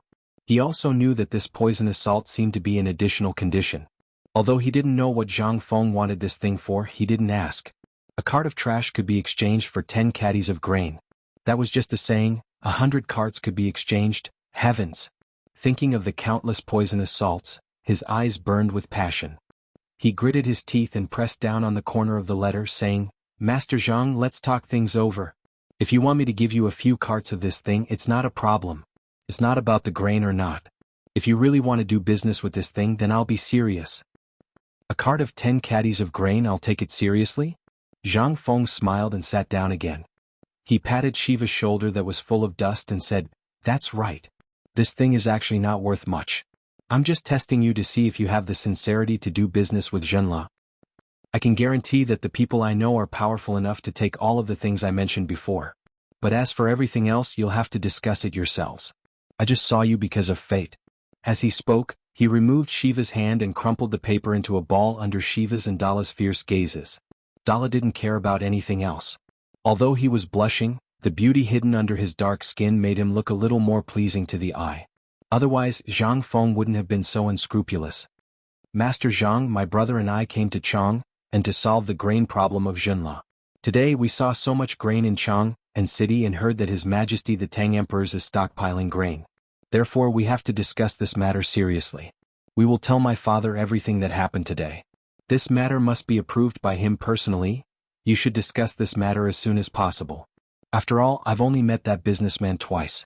Maybe he will go to Dashi on that day. He had finally taken the bait. Lao Tzu was going to become the savior of Sawatika. Lao Tzu, I've added another bargaining chip for your life. I hope your bad temper doesn't kill you now. Otherwise, Lao Tzu would really be alone in the Tang dynasty. Chapter 145. Achoo! In Taiji Palace. At the same time, Li Shimin sneezed loudly. He was originally copying Zhang Feng's handwriting, but now the brush drew a long horizontal line on the paper. Li Shimin frowned. He muttered, Who is talking about me? Second brother. You are being paranoid. Zhang Sun Wugo glared at Li Shimin and helped him put on a cloak. You have been standing for 6 hours, don't tire yourself out. Li Shimin put down the brush and patted the back of Zhang Sun Wugo's hand. He gently hugged her from behind and said with incomparable tenderness, Guanyin maid, what do you think of Zhang Feng? Zhang Feng. Zhang Sun Wugo thought for a moment. He glanced at the paintings in the study and said calmly, Although I have never seen this person before, for this person to be able to write such a world-shaking poem that even the great scholars of the present age and the great literary heroes are unable to create, this in itself is a miracle. Moreover, the drought in Longyu was easily resolved by him while drinking and chatting merrily. He also used a small price to make Tubo and Tuyuhun fall into his endless schemes. Even if Zhuge Liang was alive, he could not compare to this. However, his status is low after all. If second brother insists on recruiting him now, I feel that it is still somewhat lacking in consideration. No. Guanyin maid. Li Shimin turned Zhang Sun Wugo's graceful body around and said, I know that the time is not right. He himself said that the time is not right. Therefore, I want to send Qingqian, Qingke and Ke to the tavern to learn his unique way of governing and the way of business. What do you think? No. Zhang Sun Wugo's face was filled with shock as she hurriedly interrupted Li Shimin. Although this child's abilities are exceptional, he is still a commoner. If the emperor wants to send the crown prince and the other princes to the tavern, what will happen to the court? This will shake the entire country. But, Li Shimin's face was full of bitterness. He was anxious to say something. However, before he could say anything, Empress Jiangxuan's little hand pressed against his lips. Second brother. I know that you want Qingqian and the others to learn a few more things as soon as possible, but have you thought about Hongwen and Imperial College? Do you want to be condemned by all the civil officials in the court? Seeing Li Shimin's gloomy expression, Zhang Sun Wugo gently said, This concubine knows that in the imperial court, you are a lonely warrior. You long for someone to stand in your shoes and help you without a shred of selfishness. This concubine also knows that Zhang Feng's position in your heart has already surpassed everyone else. But this matter needs to be taken slowly. At the very least, Zhang Feng still needs a noble title. Li Shimin had a flash of inspiration. Yes. We will immediately issue an edict to bestow him a noble title. This way, all the civil and military officials in the court will not have a single word of complaint. Your Majesty. Zhang Sun Wugo hurriedly blocked the agitated Li Shimin. What name are you using? Right now the matter of Tubo cannot be exposed. Moreover, the true effects of the water will have not been revealed. Even if the contribution of the salt-making technique is meritorious, this is not the time. Li Shimin vexed and viciously broke the red sandalwood jade brush. He sighed, It is rare for us to have a close friend. However, we can't do anything right now. Only something as insignificant as money can express one's sincerity. However, Guanyin servant, you should know that Zhang Feng's goal is not money. If he wants to be rich enough to rival a country, then the method of cooking locusts, as well as the mysterious wine and delicacies, which one of these would not allow him to make a fortune. However, he did not. Perhaps it is because he is too lonely. At this time, Li Shimin somewhat believed Zhang Feng's words. He was an old monster who had lived for 5,000 years. However, when he thought of his exaggerated and indifferent way of speaking, it was completely to talk about loneliness. It was because he was lonely, endlessly lonely, that he told me everything. But how could Li Shimin not know the importance of each and every one of these things? If he really wanted to make money, he could completely know the value of the water wheel, and it was not only so much. However, the money given to him, he did not even count it and took it into his arms? It seemed that he was greedy for money, but in fact he was hiding his loneliness. Was this the attitude of looking at the overall situation? When can we have such charm? Originally he was prepared to find Zhang Feng earlier today. However, the trivial matters of Chang'an City as well as the matter of the foreign envoys made him extremely busy. Only now did he have some free time. However, when he was free his mind was full of Zhang Feng. At this time, Li Shimin had an urgent hope. He urgently hoped that Zhang Feng could be by his side and let him stand in the main hall of the political announcement palace. He wanted to let those decadent and useless civil officials see that the Tang dynasty was not only decadent people like them who only cared about their own interests and did not have the slightest intention to improve and innovate for the Tang dynasty. Thinking of this, he looked at the fiery sunset outside the window. Li Shimin put his hands behind his back, like a lonely wolf, looked up at the sky and said, Guanyin servant, follow me out of the palace to see that bastard. Chapter 146. In the end, Empress Zhangsun still didn't follow Li Shimin. This time, Li Shimin didn't bring anyone with him. He brought Xiao Gizi and Wei Shuyu's team of Jinwu guards, changed into the gorgeous clothes of merchants, and turned into the East Market through the Yanxi Gate. At this moment, Zhang Feng, who was thirsty, paid the price of a poem by Li Bai and completely exploited Shiva and Dala. Then he waved his sleeve and said, I'm tired. Please go back. The two trembled with fear as they held Zhang Feng's calligraphy. They kicked the servants who were pretending to be asleep awake and then bowed and left Zhang Feng's store. Shiva even tactfully closed the door for him. When he hid behind the door and heard the sound of footsteps gradually fading away, Zhang Feng's mouth was about to reach his ears. I'm rich. I'm really rich. Jade. They're all top-grade jade. Damn these idiots. Although they're stupid, they're really rich. Looking at the table full of jadeite and other valuable items, Zhang Feng concluded that if he sold these things, he would definitely be able to amass an unimaginable amount of wealth in a short period of time. But was he greedy? Greedy my ass. He was a collector. You like this name. He couldn't bear to see good things being covered in dust. Anything in the hands of others was equivalent to asking for his old life. Any one of these things, if passed down to the future, would be a priceless treasure. He was thinking if he could return to the modern world after the system was activated, should he bring Lao Li and the others to see the modern Chang and city? Presumably, Lao Li and the others would be so excited that they would suddenly have a heart attack, right? While looking at the table full of treasures and laughing foolishly, Zhang Feng didn't notice that the door of the tavern was opened again. A voice that was cloaked in the setting sun appeared in his ears. Shopkeeper? Who are you trying to rob? Why are there suddenly so many treasures? The person who came was Li Shimin. After seeing the treasures on the table, he was envious. He couldn't help it. He was poor. In the Tang dynasty he needed money. Moreover, the Emperor Emeritus's birthday was about to be celebrated. He was having a headache about money. Now, seeing the table full of money, his eyes couldn't help but light up. But at this moment, Zhang Feng was like a hen protecting its chicks. He pounced on the table and stuffed all the treasures on the table into his clothes, leaving only the string of pearls and some small parts outside. Seeing this, Li Shimin says, "Yo, Lao Li, I thought you were caught in the prison.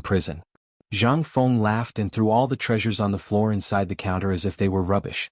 Then he clapped his hands. Tavern He Feng. He took out a jug of fine wine from the counter and said, "What's going on today? You don't seem to be in a good mood."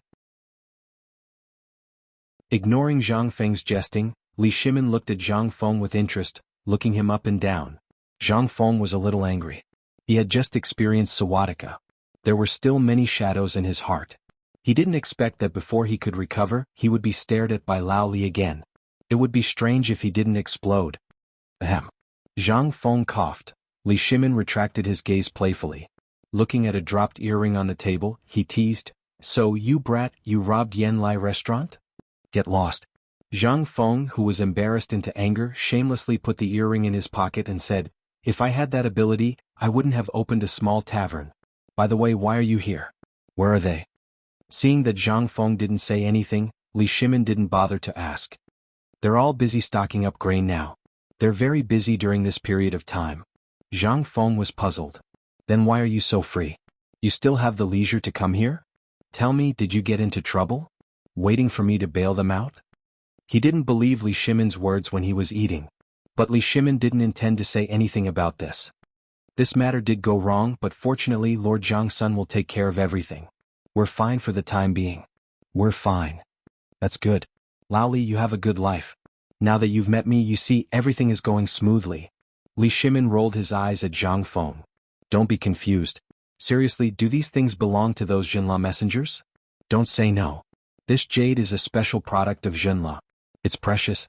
You know, this earring can be sold for more than 10 taels of gold in the circle of noblewomen.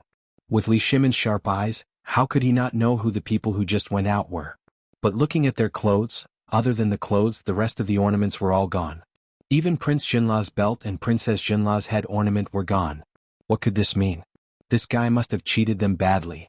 Seeing that his lie was exposed, Zhang Feng stopped pretending. He smiled and said, "When I saw so many people stocking up grain in Chang and city, I thought something had happened to you. I was thinking of getting some money and using my connections to bail you out. I didn't expect that my efforts were in vain." However, Zhang Feng changed the topic and said mysteriously, "Lao Li, I have a big business deal. Do you dare to do it?" Chapter 147. Li Shimin's eyelids twitched. He forcibly suppressed the urge to ask Zhang Feng how to solve the predicament in Chang and city and his father's conflict. He narrowed his eyes and asked, "What kind of deal is so mysterious? Is it related to Zhenla?" As expected of Lao Li, his brain was better than Old Wei and Lai Sun's. "I guessed it from those fools." Li Shimin curled his lips. "Even a fool could guess it, okay?" However, Zhang Feng's words were very effective on him. It was very strange. There was no shortage of flatterers in the court, but Li Shimin was annoyed when he saw them. He wanted to kill them, but he was looking forward to Zhang Feng's praise. And it was the kind of praise that was full of sarcasm. This made Li Shimin very happy. He cupped his hands and personally took a jar of wine from the counter. Without waiting for Zhang Feng's instructions, he opened the mud seal and drank from the jar. "What kind of friendship do we have? Although we have never been on the battlefield, but it can be considered a friendship of life and death. Everything that I have now is all because of your guidance. Just tell me. What kind of deal? I've been waiting for you, Lao Li. Zhang Feng pulled Li Shimin to sit beside him. He hooked his arm around Li Shimin's neck and said, I'll tell you. Do you know why Janele's people were like that just now? What? All right, I forgot.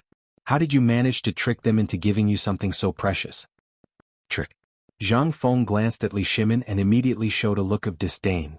Do you think I, Zhang Feng, relied on trickery? I relied on my own ability, okay? But this stupid prince is really AF * king rich idiot. TSK. He took out the jade pendant on Dele's neck and shook it, making Li Shimin want to snatch it. This is the filial piety money I gave them when I pointed them out. I earned it with my own ability. Then tell me, how did you point them out? Li Shimin was interested and forgot many of his troubles. It seemed that only in this small tavern could he really show his true nature. Do you know what Janele's specialty is? Zhang Feng asked mysteriously. Li Shimin was really confused. What did Jinla produce? Every year the tributes were basically ordinary goods. In that place, people were so poor that they couldn't even afford to wear pants. What else could they offer? But seeing Zhang Feng's expression, Li Shimin couldn't help but become excited. Did you find something new? Yes. Let me ask you, Old Li, have you ever heard of relying on the mountain to live off the mountain and the water to live off the water? I've heard of it. And this matter has been taught by the Han people for generations. Li Shimin was sure. Alas. Zhang Feng sighed. Do you know that idiot Jinla doesn't even know this? Don't you think it's infuriating? Born in a treasure mountain, but starved to madness. I think in the whole world Jinla is so naive and cute. Just tell me, what did you find? Li Shimin didn't wait for Zhang Feng to finish his long-winded speech and hurriedly poured him a bowl of wine and asked. Don't worry. Listen to me first. This matter is related to the long-term supply of table salt and the important point of whether the Tang dynasty can firmly control the surrounding countries. So powerful? Li Shimin was also shocked. He hurriedly put down the irritation in his heart. He listened carefully. Zhang Feng was not in a hurry now. What do the coastal areas rely on for a living, Lao Li?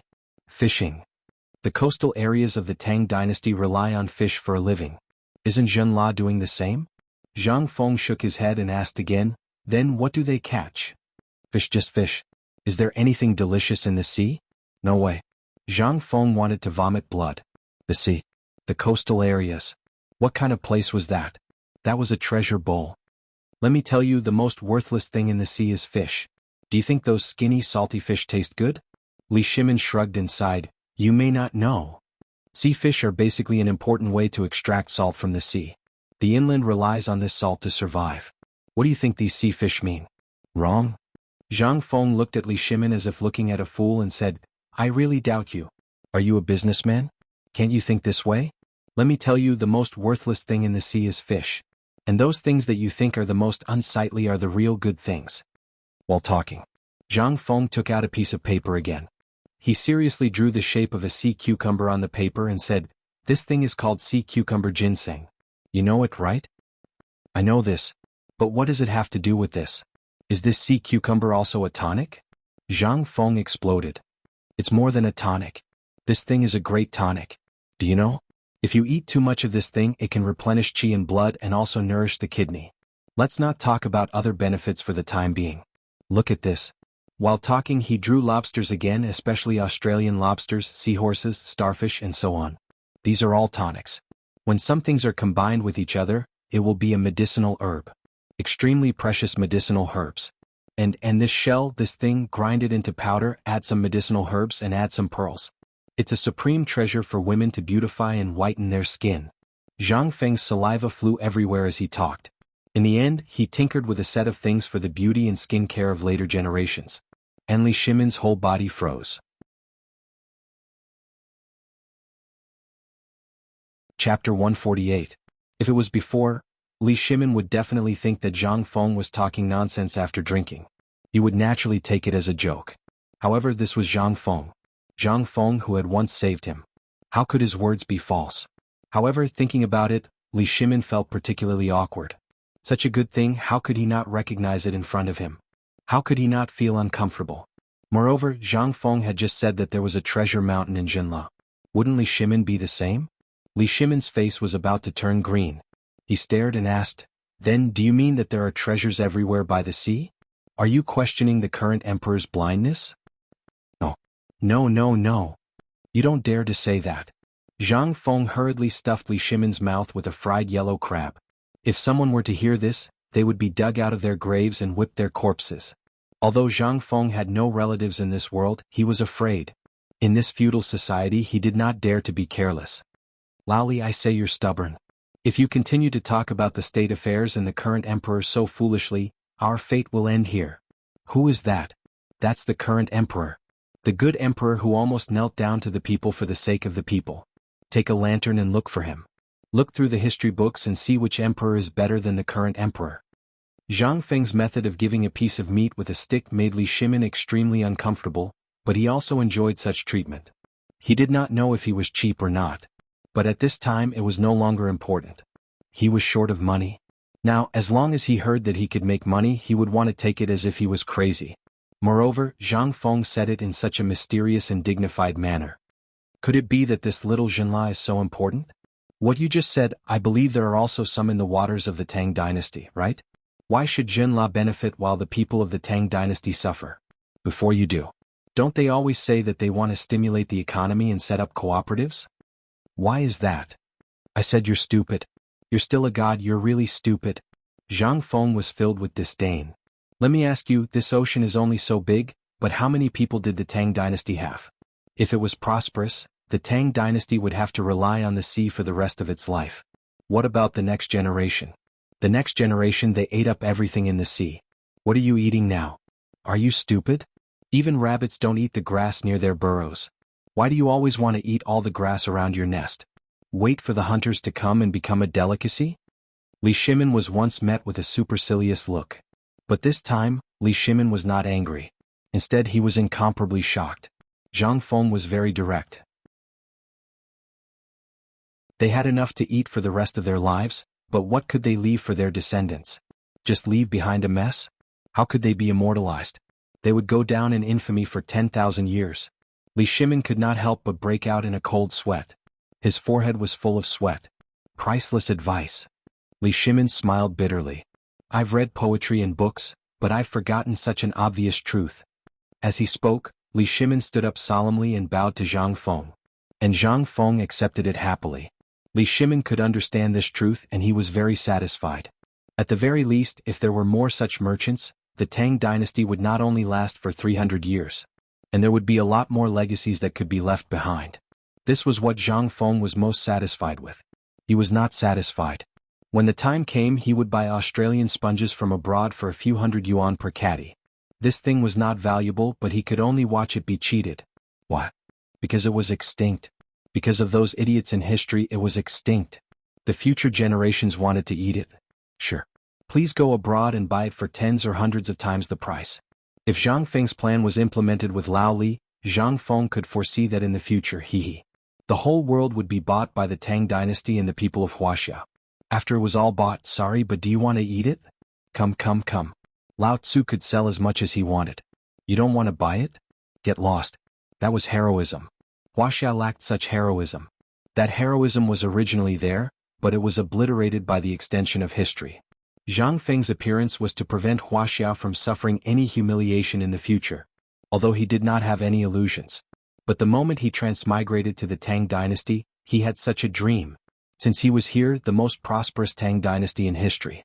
Then let the Huaxia people in their heyday, let them surpass everything, cross the ocean, and let the flag of the Tang dynasty be planted on every inch of land in the world. Let them be free labor for the Tang dynasty. Only then would it be worthy of Zhang Feng's title of the Emperor of Eternity. The Emperor of Eternity who truly completed the unification of the world, not the half-baked Emperor Qin Shi Huang and Emperor Wu of Han. At this moment, Li Shimon was sighing. His heart was spreading and burning. And Zhang Feng was the same. At this moment he suddenly felt that the world in the future was no longer so narrow. He was no longer alone. Which chivalrous person was not a lonely fighter? It was just that he let the trajectory of history, under the premise of normal operation, let him turn faster and farther. That was what he wanted to do in the future. Since he was here. Then he had to leave some memories. For Huaxia he would leave a thick and colorful mark. Chapter 149. Li Shimin was very shocked. Such a brilliant plan. This was really a plan to eradicate the family. This plan might be carried out for several generations or even dozens of generations. But in his hands he was the person at the helm of this plan. He controlled the future of this plan. This was even more exciting for his dream of a golden age where all countries would pay homage to him. Although he knew that he would not live until then. But at this time he could imagine the expressions of those foreigners who would kneel in front of his tomb and tell him about his deeds thousands of years later when all countries came to pay homage to him. Li Shimin could not help but laugh at his fantasy of a golden age. And Zhang Feng did not disturb him. He knew that Lao Li was enlightened. This was a kind of sublimation. It was also a part of his plan. The Great Tang needed merchants like this. These honest merchants lacked the scheming and deceit of the later generations, only a patriotism. This was rare and commendable. He had simply helped the lost find the lighthouse in their hearts at the right time. Hey, Lao Li, are you thinking about the future? Zhang Feng stared at Li Shimin and asked with a smile. Li Shimin's dream was shattered. Not only did he not blame Zhang Feng, but there were also traces of tears in his eyes. Yes. I see the future, no. 10 years later, the golden age of the Tang dynasty. That is what we want to see the most. When we go to every corner of the world, we only need to show the name of the Tang dynasty, and the whole world will bow down to us. What a glory this is. We are no longer the four-legged sheep that others say, and no longer the target that anyone can bully. They can only carve two words in their bones. The Tang dynasty. But, what a pity. There are too few people in the Tang dynasty who can have such awareness. Li Shimin shook his head. He abruptly picked up the wine jug and poured it over his head to hide the tears at the corners of his eyes. That's quite a lot. Zhang Feng patted Li Shimin's shoulder and said, "Let me tell you a story. Once upon a time, heavenly lightning struck a forest, and a huge fire burned in the forest for more than 100 days. There were flames everywhere in the air, just like the stars in the sky. Among them, one of the sparks was the size of a fingernail at first, but it drifted and drifted, and in the end, it was only the size of a needle tip that was about to extinguish. When he was about to die out, he landed on a withered grassland. Then he slowly used the remaining heat of his ashes to ignite the entire grassland." Li Shimin listened attentively. It was as if he was the spark in front of him. Li Shimin cried out in surprise when he heard that spark had used its last bit of heat to ignite the entire grassland. And then? Zhang Feng glanced at Li Shimin and patted him on the shoulder. After that, the grassland burned for an entire year. The soil was burned until it was bright red. Everyone shook their heads and sighed. This place could no longer grow a single grass seed. However, after a rain, everyone was shocked to find that this grassland had once again bloomed with even more luxuriant weeds than before. This? Li Shimin was shocked. Zhang Feng looked at him, dipped the brush in the ink box and waved the brush on the gray-white wall. A single spark can start a prairie fire. The spring breeze moistens things silently. Fire can start a prairie fire silently. Although it was a poem that was pieced together. Li Shimin was shocked. Looking at the words on the wall, he couldn't help but be shocked. A single spark can start a prairie fire. The spring breeze moistens things silently. Fire can start a prairie fire silently. God. Zhang Feng, this. Lao Li, I hope that you must pass on this sentence for generations to come. Don't underestimate a single spark.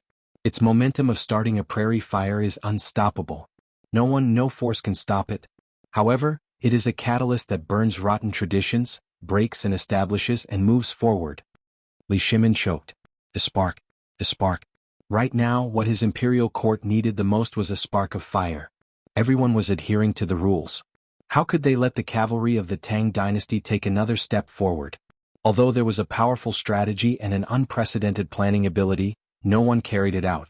This was the momentum of starting a prairie fire. This was how the lofty skyscraper toppled. Zhang Feng. Lao Li, am unable to repay your kindness to me. Don't say that you will repay me with your body. I will kill you. Zhang Feng was speechless. He hurriedly supported Li Shimin's kneeling posture and said speechlessly. Zhang Feng's words perfectly resolved the crisis. Because just now, on the beam of his house, Wei Shiyu's crossbow was already aimed at him. That's enough, Lao Li. Let's not be pretentious. Every one of us has a role to play and a mission that we need to complete. I am the one who will make this wheel turn, and you are the one who will make the wheel turn. Lao Li, do you want to build a prosperous Tang dynasty with me? Chapter 150. Yes. Why wouldn't I? Li Shimin didn't even think about it. Until now, he no longer had any doubts about the mystery of Zhang Feng's origin. Damn it. Zhang Feng is from the Tang dynasty. Does he still want to harm the Tang dynasty? Let all the doubts go to hell. Seeing Li Shimin so determined, Zhang Feng nodded. Then he said, "This is why I strongly recommended Dahai to Zhen La. When they throw themselves into the sea and happily transport goods to the Tang dynasty, Zhen La is really a Zhen La. In fact, he is a member of the Tang dynasty. I am a dog of the Tang dynasty." What a vicious plan. However, Li Shimin's fists were clenched tightly. He was extremely excited. Wei Shuyu, who was on the beam, was also shocked by Zhang Feng's plan. It could even be said that Zhang Feng's words just now opened the door to another world for him. He had heard the name Zhang Feng from his father for a long time, but even if he asked anything about Zhang Feng, his father didn't say a word. Today he was lucky enough to accompany the emperor out of the palace. He didn't expect to see the mysterious person who was highly praised by his father and all his uncles, and who hid very well. Today he secretly sneaked into the beam of the tavern without anyone knowing. He was worried about the emperor and wanted to see how powerful Zhang Feng was. Now he saw it. She took a deep look at Zhang Feng. He seemed to be about the same age as her, but he had such talent. He was able to make her father shocked, praise him all day long and admire his calligraphy all day long. This was something that Wei Shuyu would never forget for the rest of her life. He glanced at the words on the wall again and silently remembered them in his heart. Then he quietly sneaked out. "Zhang Feng, I'm looking forward to the golden age of the Tang dynasty that you mentioned." Regarding this, Li Shimin and Zhang Feng did not notice at all. However, this did not affect their conversation. From the price of the aquatic products to how to sell them, and so on, Li Shimin smacked his lips and said, "This Zhen La is really sitting on a treasure mountain. Tell me, what else does he have?" "What else?" Zhang Feng smiled. "They have a lot of things." While talking, Zhang Feng showed off a handful of jade and said, "Look at this thing, this is a good treasure. In the future, everything will be yours and mine. Are you satisfied? Also, do you know how profitable the best spices on the market are?" Li Shimin was shocked.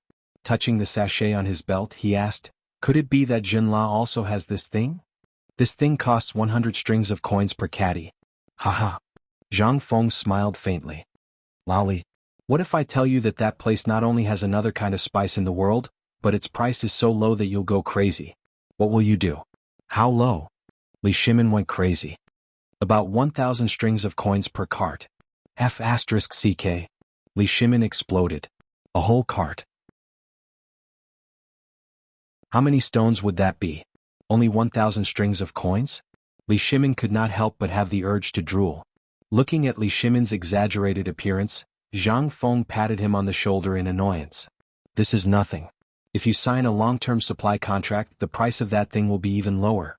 And you know that in Zhen La that thing is only used as firewood. Do you believe it?" Li Shimin had the urge to order the troops to send out now.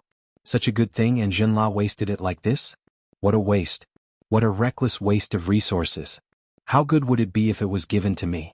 How good would it be if I had this thing in the Tang dynasty? Li Shimin went crazy. Zhang Feng looked at Li Shimin's crazy eyes and laughed a few times. He seemed to be a little drunk. He had been drinking since noon. Even the god of wine would be F***king drunk. Let alone him. He got up dizzily, sat on the ground against the wall, patted the floor beside him and waved his hand. Li Shimin simply sat cross-legged on the floor. Zhang Feng said mysteriously, "This thing is just one of them. There is another thing that you should have heard of, that is lychee and bananas. You are used to calling them ganjiao. There are also many strange fruits. Because of poor preservation, they have only been sold in the places closest to the Tang dynasty. I gave them an idea. Let these fruits and seafood be transported to Chang and fresh." "What idea?" Li Shimin asked. Among the tributes of Zhen La there were indeed fruits, but they were basically dried fruits. He craved those things. Not only him but the empress and the others also liked those things. Moreover, every time Zhen La came to offer tributes, the noblewomen of Chang and would pester the ministers and often come to him. What idea could he have? Everyone was wringing their hands. If only there were fresh ones. But now, Zhang Feng actually came up with an idea? This aroused Li Shimin's great interest. "What else is there? It's just a water wheel." Zhang Feng rolled his eyes. "Are you stupid? That thing could be used to fight the drought and it could even be sold. Otherwise, are you going to use the useless water wheel to chop firewood?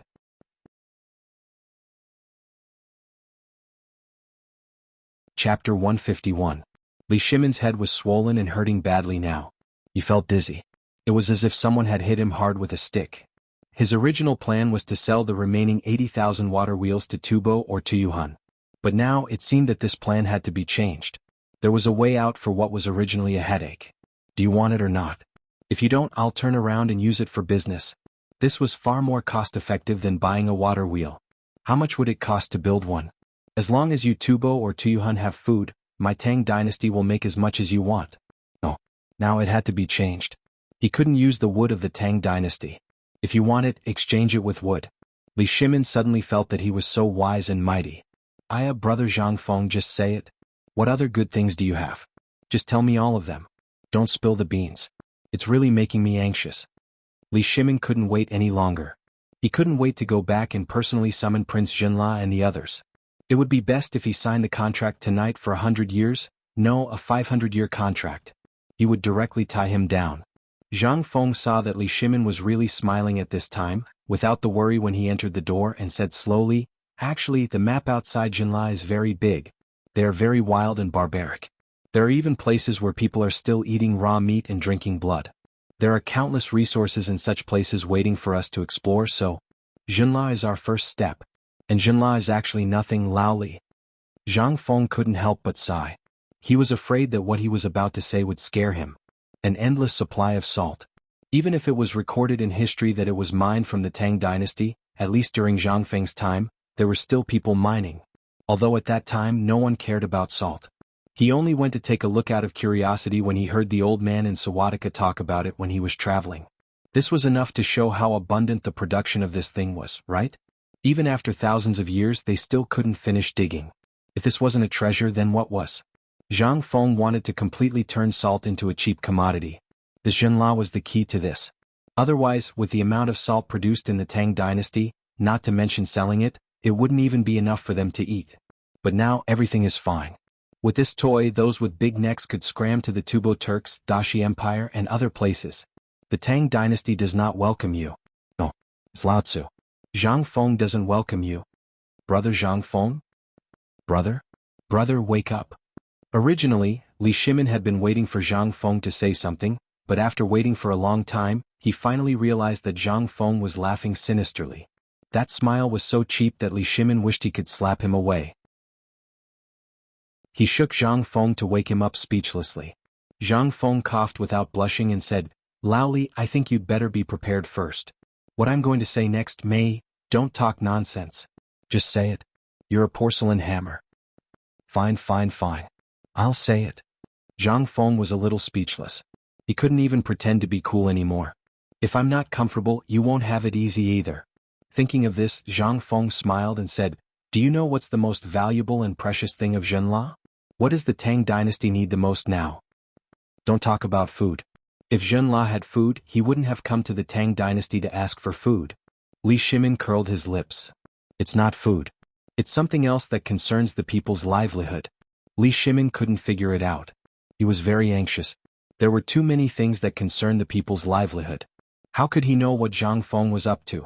Just as Li Shimon was about to strangle Zhang Feng's neck, Zhang Feng stretched out a hand to stop Li Shimon, and then said a word faintly. Salt. There are countless salt mines that can at least supply all the people in the Tang dynasty. They won't dry up even after 500 years of free trial. Boom. Li Shimon felt like he was struck by lightning. Otherwise, how could he fall to the ground? And there was a big bump on his forehead. However, all of this was not important. Li Shimon grabbed Zhang Feng's collar and asked with a very serious expression, What did you say? Say it again? Zhang Feng was also confused. This Lao Li, why did his expression and aura look a bit like a person? However, at this time he was drunk and dizzy. How could he have the mind to think about who Li Shimon looked like? He patted the shocked Li Shimon and said, Lao Li, that's where you're wrong. I told you to be prepared. You didn't wet your pants, did you? Under Li Shimon's murderous gaze, Zhang Feng was terrified. Okay, I won't tease you anymore. Actually, this is true. I was just casually asking. I didn't expect that at least one city area in Jinla is a poisonous salt mine that even birds and beasts don't dare to enter.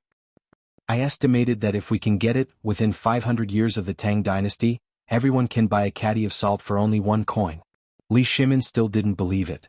However, he also knew that his attitude was a bit too excited. Fortunately, Zhang Feng was drunk at this time. Otherwise, he would definitely give himself away. Li Shimin smiled bitterly. He still couldn't be as calm as an ancient well. He put his arm around Zhang Feng's shoulder and asked, "Then what kind of price did you pay? I believe that the people of Zhenla can't think of this, right?" You may not be able to guess my answer.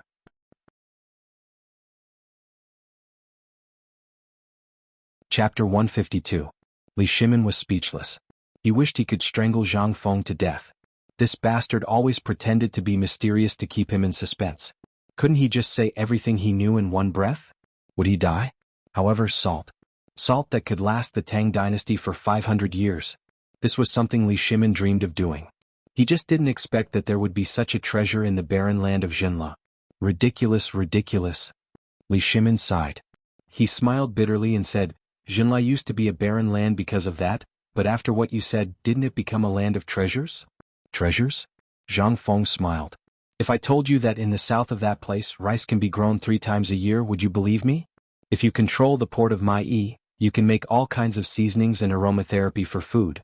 At that time, if the wheat and sorghum of the north could be successfully cultivated as well as the rice of the south, and they could be obtained from that small tribe, how could there be a famine in the Great Tang by then? By then, even if you don't control Tubo, Tuyuhun, and other countries, the food of the Tang dynasty will be enough to fill people to death. Other countries will beg you to give them some food." Zhang Feng didn't plan to say this. He was going to keep it as a trump card. When he entered the imperial court, this thing would be the capital for his rise. Although he knew that the imperial court had always been a battlefield, who would dare to oppose him when he controlled the food lifeline of the Tang dynasty? Lao Tzu wouldn't give you any food even if he had it. "You'll starve to death, you bastard." This was Zhang Feng's life-saving trump card. He didn't dare to use it easily. This encounter with the people of Zhenla reminded him of the richness of that place. That was why he kept scolding those people who were sitting on a mountain of treasures and starving to death. They deserved to starve to death. They deserved it. Zhang Feng spat again in his heart before he patted Li Shimin's neck in satisfaction. "Brother, just you wait and see." In their eyes, it was indeed poisonous salt. But as long as it's in our hands, it's a treasure trove. Not only will the people of the Tang dynasty have salt to eat, but we can also guarantee the consumption of salt in the surrounding countries. The 500 years I said is a conservative estimate. It's an estimate based on the predictions of all the people in the surrounding countries. Gulp. Li Shimin swallowed hard. His voice was a little hoarse. "Brother Zhang, brother, you are my true brother. Let me ask you, what price did you pay? Could it be that you want to marry that dark-skinned princess? Are really a good person? Marry that Darla? No. Lao Tzu was not blind. How could he be interested in such an idiotic woman? He's just sitting there all day, not even letting out a fart. What do I need him for?" Li Shimin sighed again, revealing a, "You know what I mean" look. The look in his eyes was complicated. Although he was trying his best to quibble, Li Shimin understood from the first time he saw Zhang Feng send the two of them off. The princess and Zhang Feng were reluctant to part with each other. Men who was not lustful. Men who were not lustful. One was a gentleman who loved openly, and the other was a man who sacrificed his life for the sake of righteousness. Li Shimin suddenly felt that he and Zhang Feng were the same kind of people.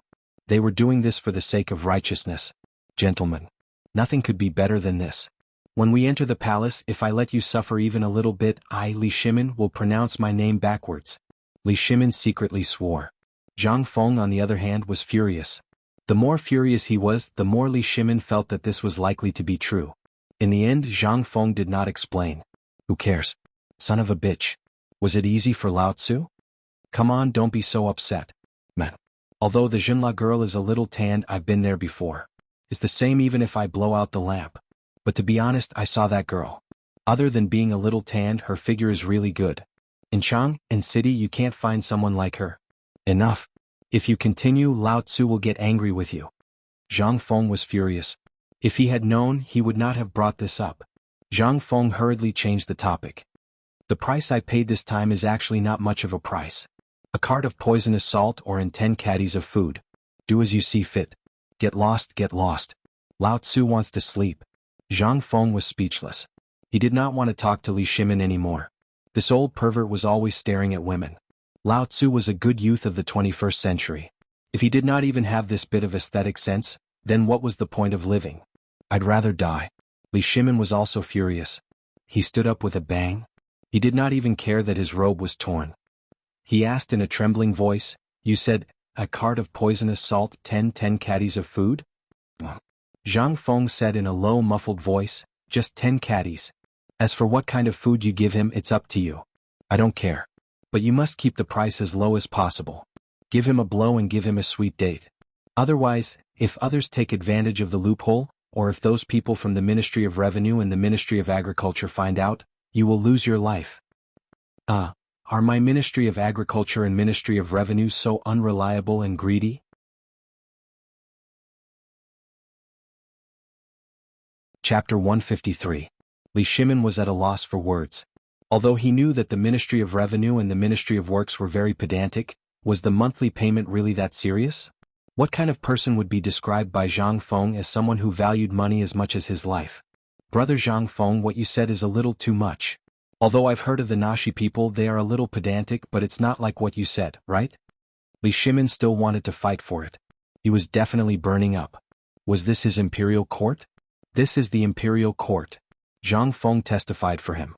Zhang Feng's expression was solemn. Although he was tongue-tied, his face was red and his head was dizzy. He still knew the seriousness of the matter. "Lao Li, we are brothers. That's why I'm saying so many heartfelt words to you. You must remember that the people don't fight with the officials. You must remember this. Although the current emperor is a good emperor, the group of officials around him are a group of people who have lived a life of wisdom. If it involves their interests or makes them feel that you threaten their interests, they will not hesitate to kill you. This is the reason why I asked you to get in touch with Zhang Sun Wuji. He is the Minister of Justice, the Emperor's brother-in-law, and an experienced official. He knows a little about the ways of the world. So, get along with Zhang Sun Wuji more. Even if you earn a little less, don't provoke the Ministry of Works and the Imperial Court. If such a day comes, you'd rather hand over all the technology and assets you know, or throw them to Zhang Sun Wuji. Run as far as you can. That's the best. The Imperial Court is a nest of quarrels. Your every move is no different from a flea in their eyes. But once a flea like you touches the foundation of their life, they will slap you to death without hesitation. Zhang Feng said with a heavy heart. Li Shimin was silent. He knew best what the Imperial Court was like, but he was still very grateful to Zhang Feng for his advice. He only dared to say such words because he truly regarded him as a brother. If it were anyone else who would dare to say such words, who would say that? Although Zhen La looked like a fat piece of meat, once this fat piece of meat made people jealous, he would immediately become a piece of smelly meat that attracted flies and smelly bugs. Thinking of this, Li Shimin wanted to get up and give Zhang Feng a Confucian bow, but he couldn't get up after a long time. After a few jars of wine they were all drunk. How could he still have the strength to get up? Li Shimin didn't get up anymore. After some jesting he asked, "In the middle of Jinla there is Nanzhao. It won't be easy to get there." "Why? Not a fart." Zhang Feng couldn't take it anymore. He roared with bloodshot eyes. "Do you have a pig's brain? I just told you to get closer to Lord Zhang Sun. It would be best if you could pull in that fearless Qing Yaojing. At that time, when you go to Jinla, you only need one token from the two of them, and it will be enough for you to go unimpeded. And you can get the goods just by sitting in Chang'an City. Why do you have to go to Jinla? Do you think it's too easy?" Li Shimin was despised again. But Li Shimin didn't care. He asked about the specific industry plan again. That was the extinction plan. The more he talked about this plan, the more excited Li Shimin became. At the lowest price they would exchange food for poisonous salt mines and then process it a little. The first salt, which was the poisonous salt, would be sold to the Turks, Tubo and Tuyuhan. Then they would exchange the salt for food without silver. 1 caddy of salt would be 1 caddy of fine grain. In just a few decades the entire grassland would be full of big-necked people. At that time they would have no combat power. If they wanted food they would have to use resources to exchange with the Tang dynasty. Then they would distribute all the cattle, sheep and horses on the grassland to the people of the Tang dynasty. No one would want them? Nonsense. They were all farmers. Who didn't want to have a mule to farm? At that time, not to mention that there were many cattle and sheep on the grassland, such a big Tang dynasty with 1 sheep per person would be distributed to them in minutes. At that time there would no longer be a sheep, a cow, or a horse on the grassland. Would a people on horseback without a horse be worthy of it? And what would the Tang dynasty pay for it? His decision was to put in a little effort, collect the goods, and then throw them to the people who were lining up to ask for them. Done. He didn't even need to carry them on his back. Who wouldn't be willing? The more Li Shimin listened, the more excited he became. In the end, his whole body trembled like a pendulum. Extinction plan. This was really King extinction plan. Moreover, the Tang dynasty didn't even have to pay a penny, but they made a lot of money and firmly controlled all the countries in their hands. Li Shimin almost choked. Brother Zhang Feng, are you really not an immortal? Immortal? Zhang Feng, who was dizzy, laughed and said, have you ever seen any immortal? Li Shimin shook his head. That's it. No one has ever seen an immortal. How can I be an immortal? If I were an immortal, wouldn't it be great if I could turn stone into gold in one breath? Would I have to work so hard? Li Shimin blinked and didn't say anything. He knew he couldn't win. However, this plan caused him to become anxious again. He cupped his fists, staggered up from the ground and was about to slip away. But he was caught by Zhang Feng. By the way, Lao Li, I almost forgot. Why did you come to me? Did you encounter any difficulties?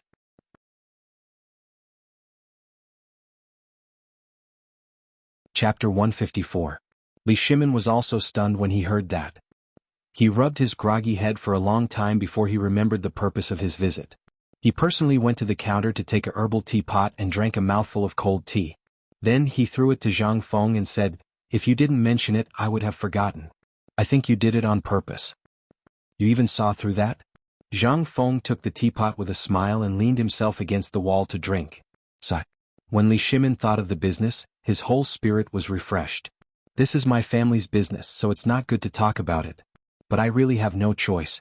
Say it. As a brother, I don't have any other skills, but I have a glib tongue.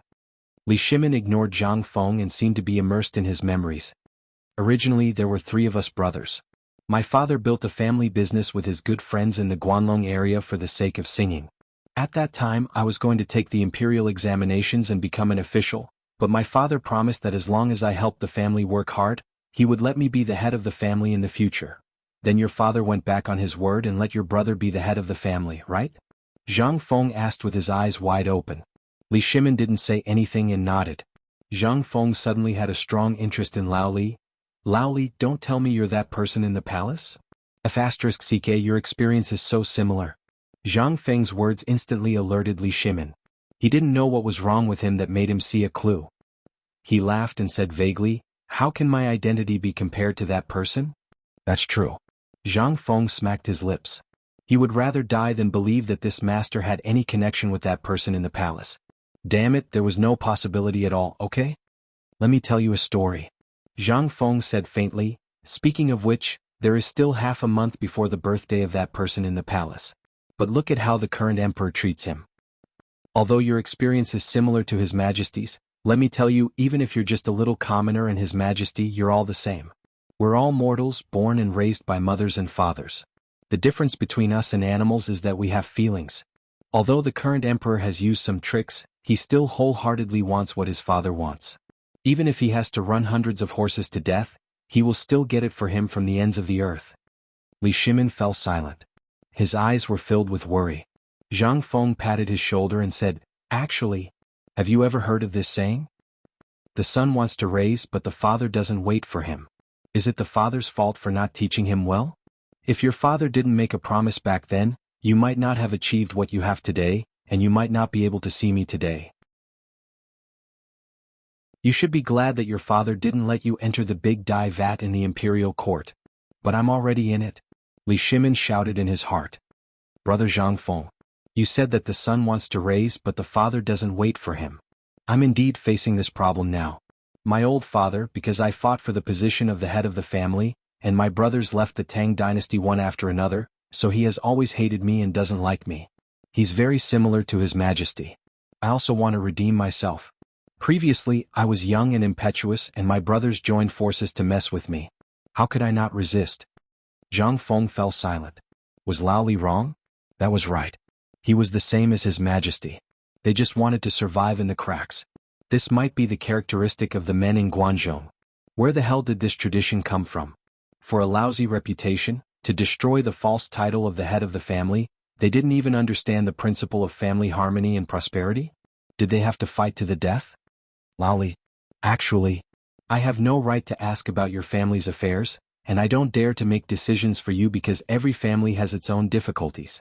I can only say that all of this today is your family's own fault. Listen to me first. Zhang Feng pressed Li Shimon's shoulder to shut him up and then said, I don't want to hear about your past. I think it's not as wonderful as His Majesty's. But you have to remember that there's no overnight hatred between father and son. Your original intention is for the family business. This is understandable, but please remember one thing. Admit defeat. You're a father now. Do you want your children to learn from you in the future? Li Shimon was abnormally shocked. He really hadn't thought about this matter. It's the father's fault if the son doesn't teach. He knew this sentence from Old Man Kong. But, I know you have concerns, but you must remember one thing. Think more for the future generations. Admit defeat and lower your head to your father. I know your personality and you're not that hard to talk to. Otherwise, do you think I, Zhang Feng, am willing to be friends with anyone? If that's the case, then right now the streets are filled with my brothers and friends. Please, Brother Zhang Feng, enlighten me. My father's birthday is in a few days. I'm also thinking about how to resolve the conflict between us at this time, but I have no way, so it's like this. How is there no way? Zhang Feng smiled mysteriously and pointed at his head. Think carefully. Do you have a way to resolve your father and son relationship?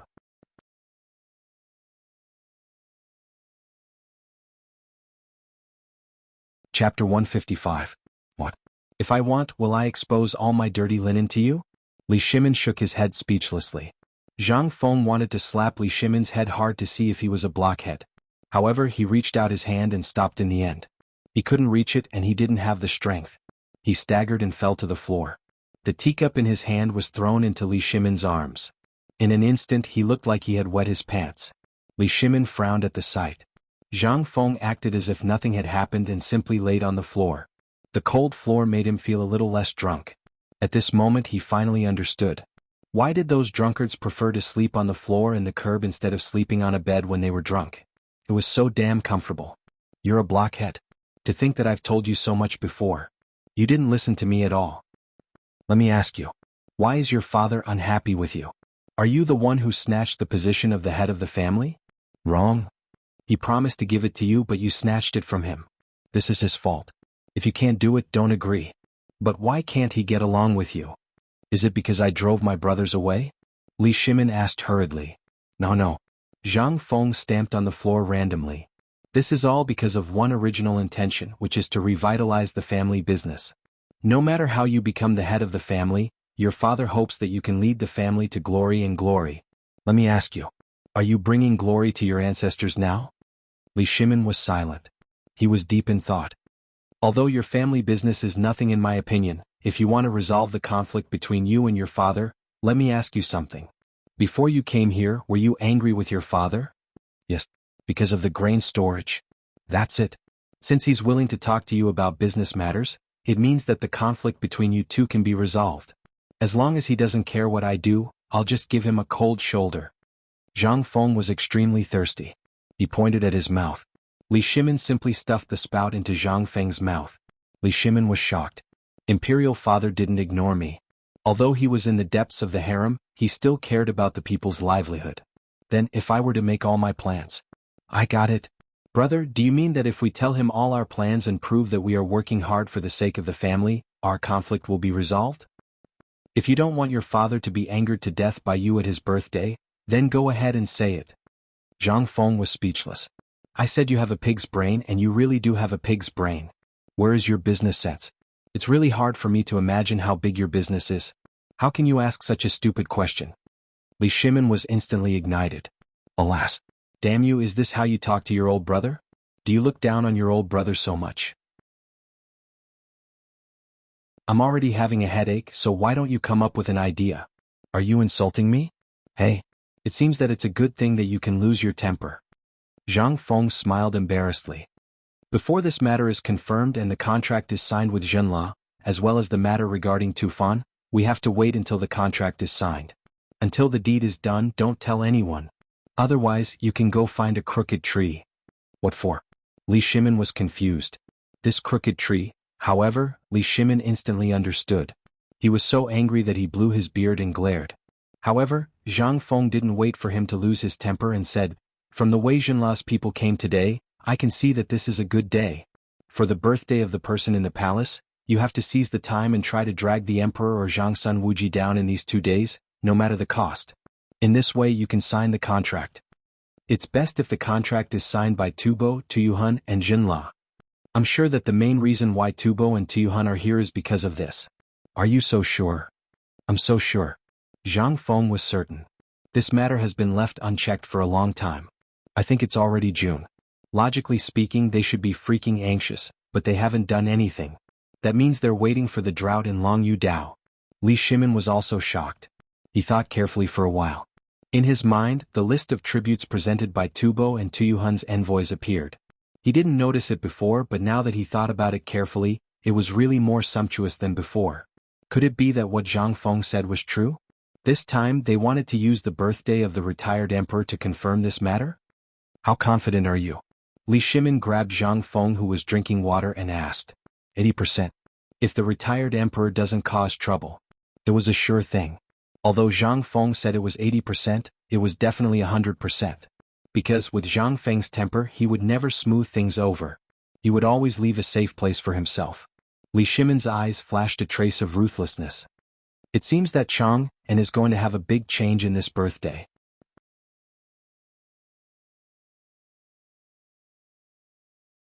Chapter 156.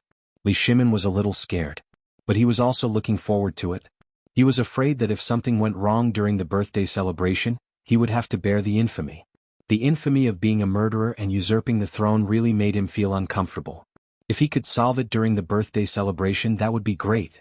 But could this matter be as good as he thought? No. There were always some people who liked to see him fall and even hoped that he would fall. Li Shimin was very clear about this. Thinking of this, Li Shimin could not help but clench his fists. This incident, everything was gathered at the birthday celebration, which also made Li Shimin feel deeply pressured this time. If he could overcome it, then the overall luck of the Tang dynasty would skyrocket.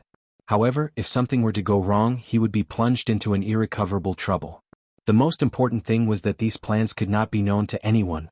At this time, a trace of murderous intent flickered in Li Shimin's eyes. "Brother Zhang Feng, tell me, I Lao Li also know about this matter. Everything seems to be very colorful, but it is also very dangerous. If something goes wrong, then the birthday celebration of that person in the palace will be the day that I, Lao Li, will be exterminated. Just tell me how I should deal with this matter, and also solve the conflict between my father and me." Zhang Feng sobered up a little. "Actually, this matter still depends on one person." "Who?" "Zhangsun Wuji." "Lao Li, don't you know that this matter has actually been in our plan from the beginning?" "Plan? There was a plan from the beginning?" Li Shimin immediately became spirited and quickly asked, "I'd like to hear the details.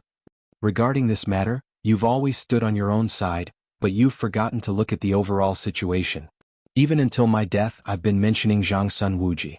Could it be that you don't understand why I must have you go find Zhangsun Wuji?"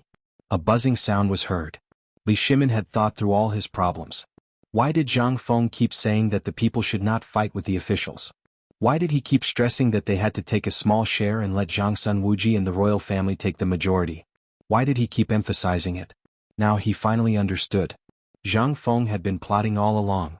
It was a path where he could advance and sweep everything before him, and if he retreated, he could retreat safely. Although he was drunk now. However, his words still shocked Li Shimin. He had thought of all the possibilities. What was Zhang Feng thinking? How did he manage to strategize? Could it be that he had been plotting and weaving a net ever since the first time he fell in love with Longyu Dao? He was aghast. He also wanted such an ability. Although he and Zhang Feng were now brothers, he also knew that Zhang Feng was teaching him. He was teaching him everything.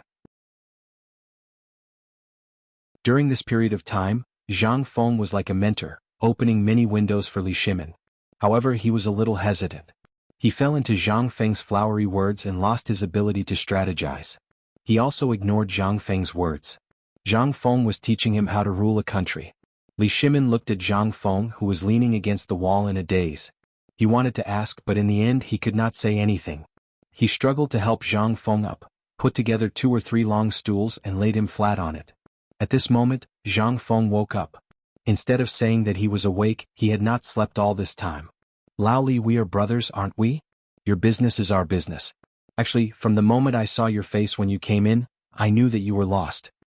Remember this, the way of business is the way of the wolf. I believe you know about the animal called the wolf, right? Think of yourself as a wolf. Although you are in the middle of a storm, you still have to control the overall situation. This is very important. This is very important for the continuation of the whole tribe. You have forgotten what it looks like. I know. Li Shimin now felt like he had returned to the time when he was a teenager studying. He humbly remembered these two words. The way of the wolf. Come on. I'm very sleepy, so you should go back quickly. Don't let your wife wait too long. On the day of your father's birthday, remember to send a waiter to my shop. I'll personally prepare a table of delicacies that you've never tasted before. Let me tell you another thing. There is no problem that cannot be solved with a meal. If it can't be solved, then 2 meals. The old man is now enjoying his life in peace. This meal is very important. No matter how big the conflict is, I guarantee that your father will call you brother after drinking 3 jars of good wine. Before he finished speaking, Zhang Feng fell into a deep sleep. Li Shimin looked at the sleeping Zhang Feng and then looked outside. Unknowingly, the outside was already brightly lit, and an oil lamp was lit in the corner of the restaurant. It must be Wei Shiyu's doing, right? He looked at Zhang Feng again, took off his coat and put it on him. Then he said thank you and quietly closed the door and left. As soon as he left the restaurant, he saw Wei Shiyu's face as if he had seen an immortal. Li Shimin glanced at him, his voice extremely cold. You saw it all? I saw it. Forget it.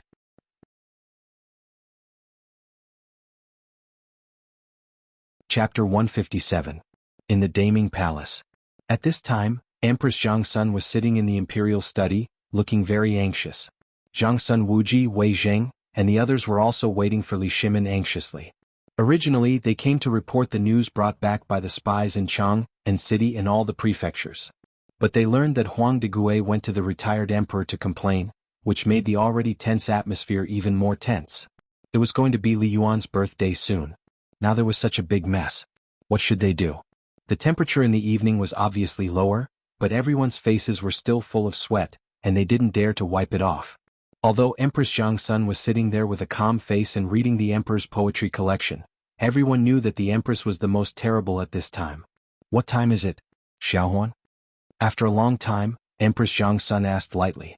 Her personal maid hurried to the door and looked for a while, and then reported with trepidation, Your Highness, it's the evening now. Still no news of His Majesty? Your Highness, my son Shiyu sent a letter. His Majesty is drunk. Maybe he's on his way back. Wei Zheng was a little guilty, but he still spoke frankly. A person who can control the whole situation and make it so watertight, who also has such a novel salt-making skill, and who can make such good wine and food. Your Excellency Wei, tell me, what do you think of Zhang Feng? Wei Zheng was a little confused about the Empress's intention. He exchanged glances with the others and then said truthfully, Your Highness, we can't catch up with Zhang Feng's knowledge. Moreover, I, Minister Du Fang Shangshu, and Shang Shangshu have all talked about his knowledge. This person's knowledge is basically the best of 100 schools of thought. This old subject was fortunate enough to witness his talent.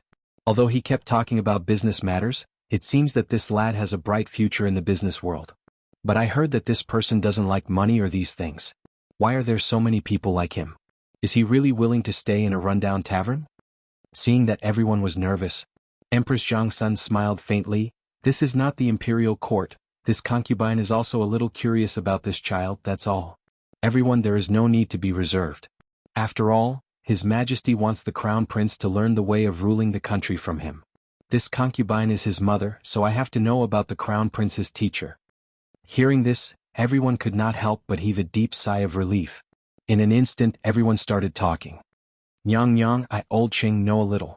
Brother Zhang Feng. Although he's just a small tavern shopkeeper, his ability to command is something that I can't catch up to. He is a piece of military material. Yes, an unpolished jade. Old Black. When did you reserve him? This old man thinks that his talent and knowledge, as well as his analysis of the current situation, are enough to look down on the world. Our Tang dynasty's imperial court urgently needs the injection of such fresh blood. Only in this way can the imperial court, which is like a pool of stagnant water, have a trace of vitality. If I may be so bold as to ask, what? I haven't made a decision yet. Are you all in a hurry to rope him in? Just as Wei Zheng was about to kneel down and ask the Empress for permission, Li Shimin's voice suddenly sounded behind everyone. Everyone was so scared that they hurriedly knelt down to welcome him. Li Shimin's face was full of unhappiness. He glared at Wei Zheng and the others. Under the worried eyes of Empress Zhang Sun, he sat down on the dragon throne. Li Shimin was very surprised. Wei Zheng and Zhang Feng had only met 2 or 3 times. How could such an upright and plain-spoken person like him be willing to lower his noble head and humbly beg the Empress for Zhang Feng's sake? How rare. This was truly a rare sight. From this, it could be seen that Zhang Feng's charm was very strong. I know that all of you are thinking of the Tang dynasty, but let's talk about this later. I have an extremely important matter to discuss now. Empress Zhang Sun heard this. She stood up and said, "Your Majesty, I'll take my leave first." As the Empress left, everyone's eyes were burning. Everyone knew why the Emperor left the palace this time. They couldn't tell whether the Emperor had solved this matter or not, but from his words they could tell that he was in control of the whole situation. Everyone couldn't help but breathe a sigh of relief. "Your Majesty, have you found a way to solve the problem with the retired Emperor?" "Let's not talk about this first. There's another matter which is more important than this. If it goes well, the Tang dynasty will immediately enter a prosperous era. If it fails, the Tang dynasty will face a disaster." "What? A disaster?" Everyone was shocked. Was it really so serious? What was it? Did the Turks march southward? No. I just received the news that Longyu Road didn't receive any sign of the Turks' army. There was no one else except for the group of envoys who came to the capital. Everyone was anxious, but they couldn't figure out what was going on. However, Li Shimin heaved a long sigh. "I saw the crown prince and princess of Jinla entering a tavern today.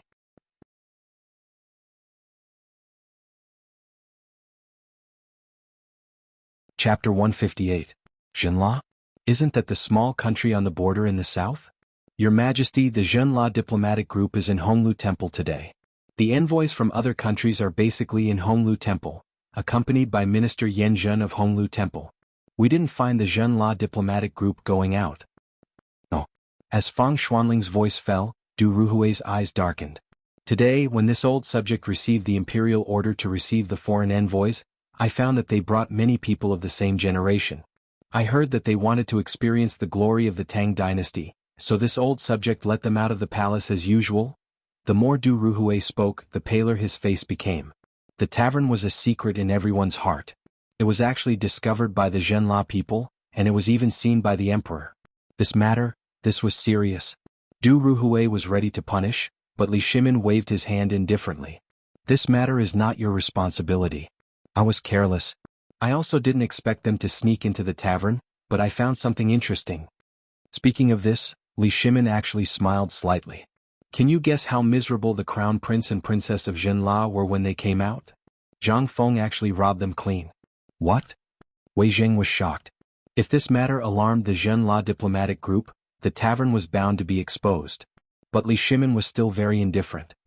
He waved his hand and said, "I was also worried before, but when I finally entered the tavern, I found that this kid actually liked that Princess Jinla." Everyone was stunned when they heard this. Zhang Feng liked that kind of person? Oh my god. This taste? Qing Yaojin smacked his lips. "Brother Zhang Feng, you should have said so earlier. If he likes this kind of person, wouldn't it be better if I bought hundreds of huji and sent them to him?" Li Shimin glared at him. "I was also wrong about this matter. Maybe I was thinking too much?" Zhang Feng actually blushed for the first time. Ha. Li Shimin wanted to laugh when he thought of Zhang Feng's embarrassed look. Everyone was even more confused, but they felt that it was awesome. She wondered if she should send some women to Zhang Feng to satisfy his cravings. Li Shimin shook his head. "Let's not talk about this for now. Actually, these are all my guesses. Don't try to use them to make up stories about him. However, I learned of 2 important things today. If he hadn't gotten drunk with Prince Jinla, and if I hadn't poured him a jar of wine and made him drunk, I wouldn't have known that he knew so much. At that time when I heard about this, I was so shocked that I broke out in cold sweat." Everyone was even more confused. What kind of major event was this? It actually made the Emperor, who was always calm and collected, break out in a cold sweat? "Your Majesty, are you saying that this matter is related to Zhenla?" Zhang Sun Wuji asked softly. "Yes." This matter is indeed related to Zhenla. Brother Zhang Feng had a few ideas. He squeezed out all the valuable items from the crown prince and the princess. When the two of them left, they still kept the calligraphy that Zhang Feng gave them as if they were treasures. I knew that something big was going to happen. Sure enough, Zhang Feng has another big plan. Zhenla is in the sea and is surrounded by water on all sides. There are many waterways and, correspondingly, there are also many aquatic products. Let's not talk about these. These are all trivial matters. Also, he said that the spices in that place were used by the aboriginals as firewood after some minor adjustments. These are all important points. The important point is, he found a salt mine in Zhenla. Li Shimin briefly said what he knew in one breath. Although everyone was dumbfounded, they were still waiting for the emperor to speak. Although they wanted to ask, they didn't dare to interrupt the emperor's mood. They had seen the emperor's gloomy face earlier today. Now that he was in a good mood, no one dared to ruin it. Seeing that no one asked, Li Shimin felt a little bored. He picked up Empress Jiangxuan's teacup and drank a mouthful. Do you know how big the salt mine is? We are stupid and don't know. Everyone said in unison. Li Shimin shook his head and didn't blame them. One must know that when he heard about it, he almost fainted from shock. Thinking of this, Li Shimin imitated Zhang Feng. His expression was dignified, but he waved his hand majestically and said, "Come on, give me a seat. I'm afraid that you will faint when you hear about this, so be prepared." Everyone was dumbfounded. Wasn't it just a salt mine? Was there a need for this? Although everyone cursed in their hearts, they still thanked him and sat down. At this time, Li Shimin said mysteriously, "Fang Xianling, tell me about the landscape of Zhenla." Your Majesty, according to the information we got, Zhenla is surrounded by water on 3 sides. There are a total of 21 cities with a total population of about 300,000 people. They are basically distributed in the north, east, and west of Zhenla. As for the south, I heard that it's a barren land where birds and beasts are extinct. Yes. That's the place where birds and beasts are extinct. Minister Fang, how big is that place? Fang Xianling seemed to have thought of something and hurriedly said, "It's almost twice the size of Chang'an." Twice the size. Li Shimin was secretly surprised. However, he was more convinced of Zhang Feng's words. That place is where the salt mine is located. Zhang Feng said that the salt there is enough for the 5 million families of the Tang dynasty to use for 500 years. Can you guess what price Zhang Feng paid to get it? A cart of salt and 10 caddies of grain. Dong.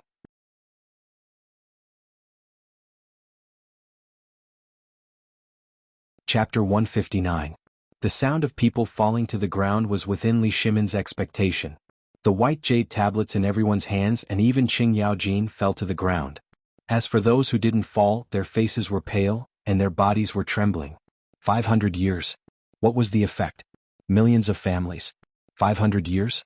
Wei Zheng and the others couldn't help but groan. Once upon a time they didn't dare to ask for that. They were only willing to use a little bit of poisonous salt on important days. But one day the people of the entire Tang dynasty could use it in their sleep? They thought they were dreaming.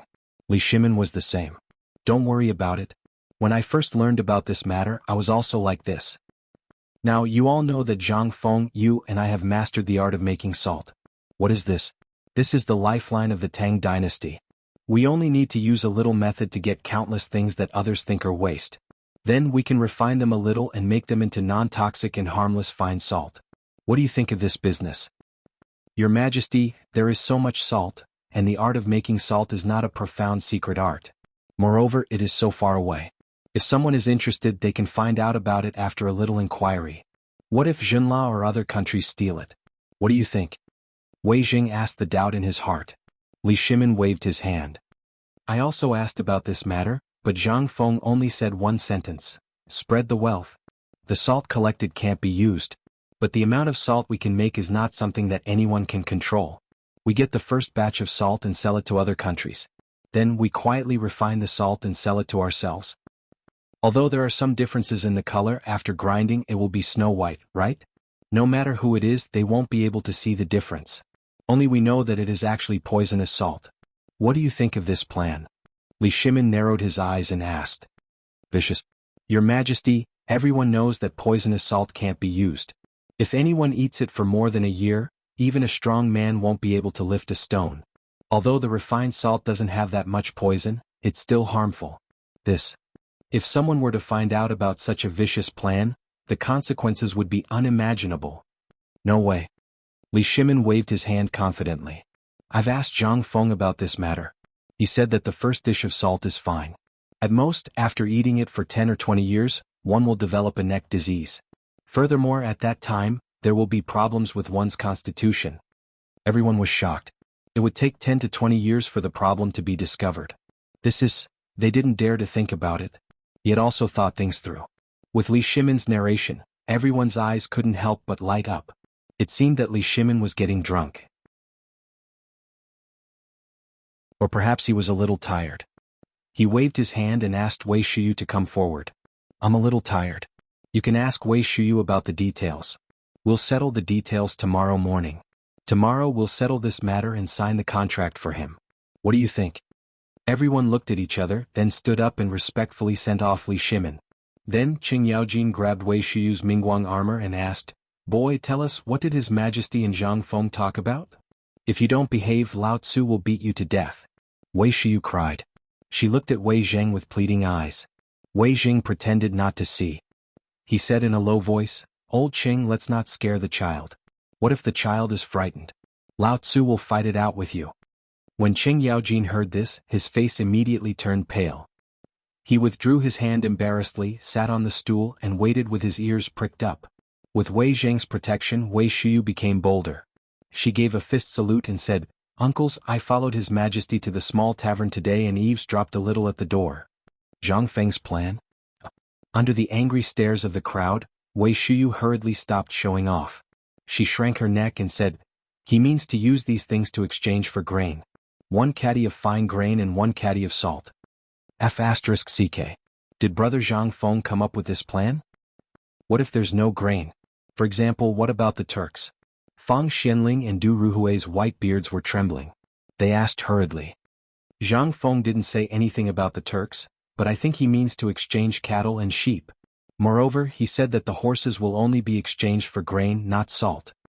Hearing this, everyone cursed in unison. F***CK. I knew it. This bastard's plan is vicious. Using horses to exchange for salt. And it's this kind of salt. Haha, if Shelly and Tilly know about this, I really want to see their expressions. They're a race on horseback. Without horses, what can they use to fight the Tang dynasty? This is a good plan. But in the end, everyone understood. Because this plan was mentioned by Zhang Feng from the beginning. But they didn't expect that Zhang Feng wouldn't stop until the Turks were dead. They wanted to know how the Turks offended Zhang Feng to make him hate them so much. But let's not talk about Zhang Feng. Which one of them didn't hate the Turks?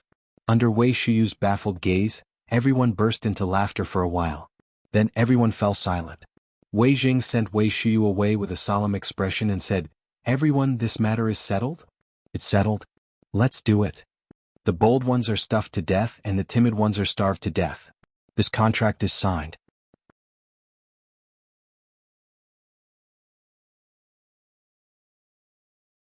Chapter 160. Zhang Feng was very tired. Really tired. He had slept on the floor of the tavern for the whole night. At this moment, with one hand on the wall and the other on his waist, he slowly lay down on the recliner and felt a little better. Damn Lao Li, don't you know how to put me on the recliner? Looking at the iron wine pot under his waist, Zhang Feng felt a toothache. He would never get drunk again. Damn it, it was too lonely to be alone. Zhang Feng supported his waist with difficulty, dragged the recliner and slowly opened the door of the tavern. He hung a sign on the door saying that the tavern was temporarily closed. Then he groaned and lay down under the crooked tree, going back to sleep. Lao Li should have used his connections to go to Honglu Temple by now, right? If this matter succeeds, then Lao Tzu's plan will succeed. Wulin, is there a Wulin? Last night, even though he had gotten drunk, he still wanted to drink with her. But the guy on the roof beam, he saw it with his own eyes. He could climb up the roof beam without making a sound and even point a crossbow at him. It seemed that Lao Li's family was also very deep. Zhang Feng had only seen people with such superb climbing skills on TV and in novels. Wuxia. Could it be that there were also Wulin people in this world? There was also Jianghu? Then he had to think about it carefully. When the time came, would he go to the end of the world with his sword or would he give up his power to the world? Just as Zhang Feng was thinking about whether there was a Wulin in this world, and whether he should go to the end of the world with his sword. The sun was already shining on the paper window of Chang and city. With the sound of 3 gongs, the bustle of Chang, and began. The market is open. The Imperial Palace. The morning court session ended in a hurry. In Taiji Palace, Li Shimin hurriedly summoned Wei Zheng and the others. How did the discussion last night go? Do you think this contract can be signed? As Li Shimin's voice fell, everyone in the hall couldn't wait to talk about it. Your Majesty, let me tell you. As for this matter, we need to endure it with Zhenla. At the very least, we have to wait until they can't wait any longer. No? Old man Fong, this matter can't be delayed any longer. If this drags on, everything will be over. The retired emperor's birthday is coming soon. If we can perfectly resolve this matter before the birthday, wouldn't the conflict between the emperor and the retired emperor be completely resolved? That's inappropriate. Fang Xianling waved his hand. He cupped his hands and said, Your Majesty, I thought about it last night and felt that there is something missing in this matter. We still haven't received confirmation from Tubo. If we agree to Zhenla first, what if Tubo survives the drought? Li Shimin knew that there were objections. He smiled faintly and said, Actually, we have also thought about this matter. I didn't sleep at all last night, but I believe that Prime Minister Wei can give everyone a satisfactory answer. He didn't believe that Wei Zheng didn't ask about Wei Shiyu last night.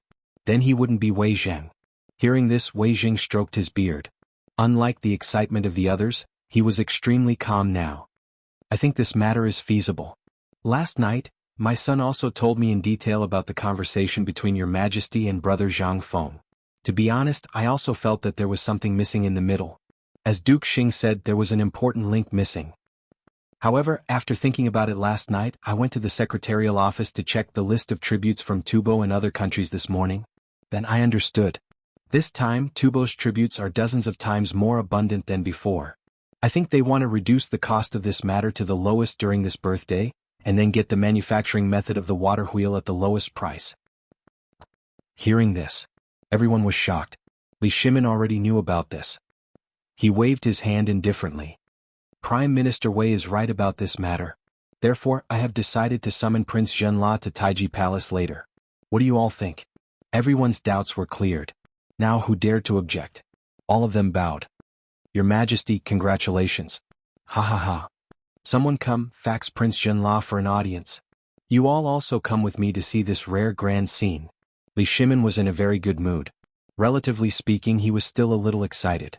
Originally, these matters were supposed to be handled by the Crown Prince or the Supreme Court. However, this time, because of the importance of this matter, Li Shimin didn't announce it. Instead, he sent someone to inform the Taichung Temple, the Supreme Court, the Guanglu Temple, and the people of the 3 provinces and 6 ministries. A moment later, the officials of the Honglu Temple, the Supreme Court, and the Taichung Temple personally explained the identity of Zhenla. Then, the small yellow door hurriedly led the nervous Shiva into Taiji Palace. Along the way, Shiva's eyes stared straight at the heel of the small yellow door in front of him. He didn't even dare to look around. He didn't know the purpose of this summons, but he could guess a little. However, it was also because of this that Zhang Feng's identity became even more mysterious. After entering Taiji Palace, after passing through 3 large doors and countless crescent-shaped doorways, Shiva finally stopped in front of a magnificent house. The small yellow door lightly knocked on the door and said, Your Majesty, Prince Zhenla Lamar Shiva, requests an audience.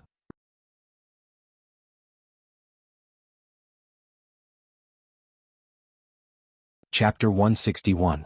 In the Imperial Study of Taiji Palace. How mysterious was it to Shiva and the entire Zhenla before? But now he was about to enter this palace. At this time Shiva was a little nervous. Very nervous. His palms couldn't help sweating. The door was finally opened from the inside. Shiva slowly walked into the hall with a nervous heart that felt like it was going to jump out of his chest. The hall was not big, but it was no less luxurious than the palace of Zhenla. There was at least one imperial study here, which was the study of the Tang emperors. If this place was already so magnificent, what would the hall be like? Shiva couldn't help but quietly raise his head and quickly glance at the hall. The hall was made of mahogany and gold-rimmed phoebe. The room was full of calligraphy and paintings that he couldn't understand. Presumably, these were all extremely precious paintings of the Tang dynasty? There were 5 officials sitting on both sides of the hall. Behind a table covered in yellow brocade sat a middle-aged man in yellow robes. He was looking at Shiva with a dignified expression. The moment Shiva glanced at him, he felt as if he had been seen through by that person. Was this the emperor of the Tang dynasty? This momentum, there was no time to think. Shiva entered the door and hurriedly kowtowed. Lama Shiva, the son of Lama Zoya, the king of Jinla, pays his respects to His Majesty the Tang emperors. Rise and take a seat. Li Shimin's voice was very faint. Shiva couldn't hear any other meaning from it. But he had a feeling. This summons seemed to have something to do with the tavern. Could it be that the conversation between him and Master Zhang was overheard by the Tang emperor? Or, the person Master Zhang was talking about was His Majesty the Tang emperors? Then who was Master Zhang? What kind of ability did he have? A little eunuch brought in a chair and placed it next to Qing Yaojin. Shiva didn't dare to disobey. He could only sit beside the bearded Qing Yaojin and wait quietly. Seeing this, Li Shimin chuckled and said, "Your Highness, this is your first time in the Tang dynasty. You don't have to be so cautious. I'm not a man-eating tiger, so relax." Shiva gave his thanks. Seeing him like this, Li Shimin didn't intend to say anything more and directly said, "Last night I heard an interesting thing. Zhenla seems to have a lot of treasures. But why is it that in the letter I received from your father, he said that you, Zhenla, need the assistance of my Tang dynasty? What does that mean? Was really Master Zhang? What kind of charm did Master Zhang have? Even the emperor knows so much about it? Could it be? Was it the legendary chamberlain of imperial insignia of Great Tang?" Shiva was aghast. He hurriedly said, "Your Majesty the Tang emperors, please listen to the details of this matter." He didn't intend to hide it anymore, since the emperor knew he was hiding it. If he angered the emperor, Zhenla wouldn't be able to survive this winter. Now, because of the drought in Tubo, Zhenla had been seriously affected. At this time, most of the people could only rely on fish in the sea and wild vegetables in the mountains to fill their stomachs. If they delayed any longer, winter would come and Zhenla would be exterminated. Your Majesty, please understand. Because of the drought in Tubo, Zhenla often looted the rich land of our country. Now, most of our people can only rely on wild vegetables and fish to fill their stomachs. Your Majesty, the Tang emperors, please have mercy on us." Li Shimin smiled. If he hadn't gone to Zhang Feng yesterday and learned so much, he would have waved his hand and given a lot of money and food. "I know about this matter. Do you have anything to say about what happened yesterday?" "Your Majesty, please understand. Yesterday, Sister Wang and I went to Chang and City to take a look at the magnificent scenery of Chang and City. However, we inadvertently saw the front door of a small tavern. A handsome man was sitting in a strange chair and swaying. In front of him was a flagon that seemed to be made of iron. Wasn't it comfortable? Therefore, Sister Wang and I wanted to find out more about it. Then we saw Master Zhang." Hearing this, Wei Zheng and the others had a strange look on their faces. Seemed to be made of iron? What was that? Why didn't Brother Zhang Feng take it out? But among these people, only Zhang Sun Wuji touched his nose and was calm. Li Shimin glanced at him and understood. He asked, "I've heard about the place you mentioned, but don't you want to talk about the treasure mountain?" Shiva was sweating profusely. "Your Majesty, please allow this humble subject to explain in detail." This humble subject didn't know about this before, but after Master Zhang's advice yesterday, this humble subject was enlightened. However, although these things are good, they are meaningless to our people. What we need is food. Wei Jing narrowed his eyes and interrupted Shiva's words very mysteriously. He asked, "Your Majesty, you know the details. Your Majesty, what you want to know is, how are you going to deal with this matter?" How to deal with it? Did Shiva have a choice now? Last night, he thought that the person Master Zhang introduced might be a small businessman.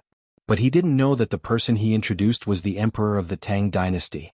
Didn't he come here to see the emperor and then solve the famine problem? So what choice did he have now? Shiva prostrated himself excitedly and said, "Your Majesty, please establish an eternal trade with Jinla and save our people."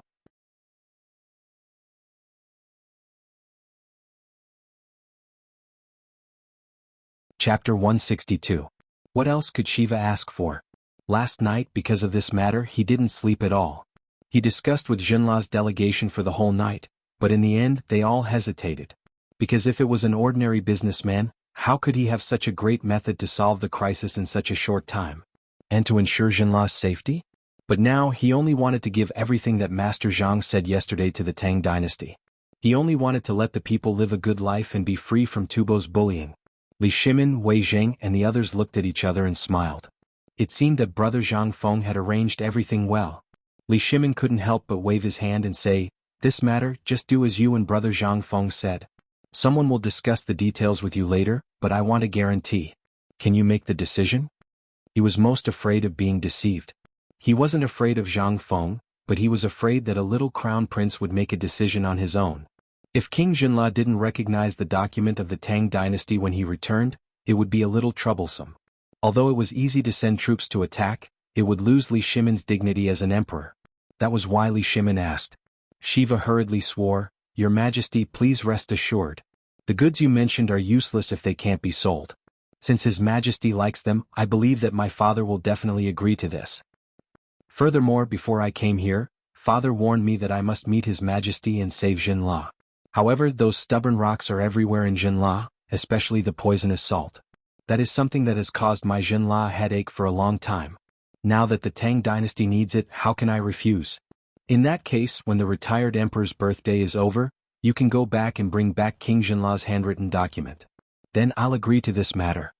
Li Shimin waved his hand. This matter was finally settled. Although it was a bit of bullying, it could make money. What he lacked most now was money. Although it was a little vulgar.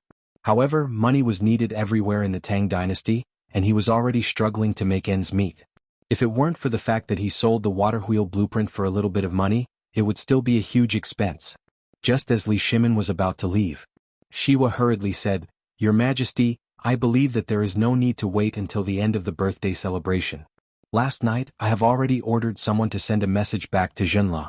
I believe that before the birthday celebration, Father's handwritten letter will definitely arrive in Chang'an. Alright. That's great. Since that's the case, to express our sincerity, my Tang dynasty will immediately send a caravan to Jinla. If this goes smoothly, I will sign a 100-year trade agreement with Jinla.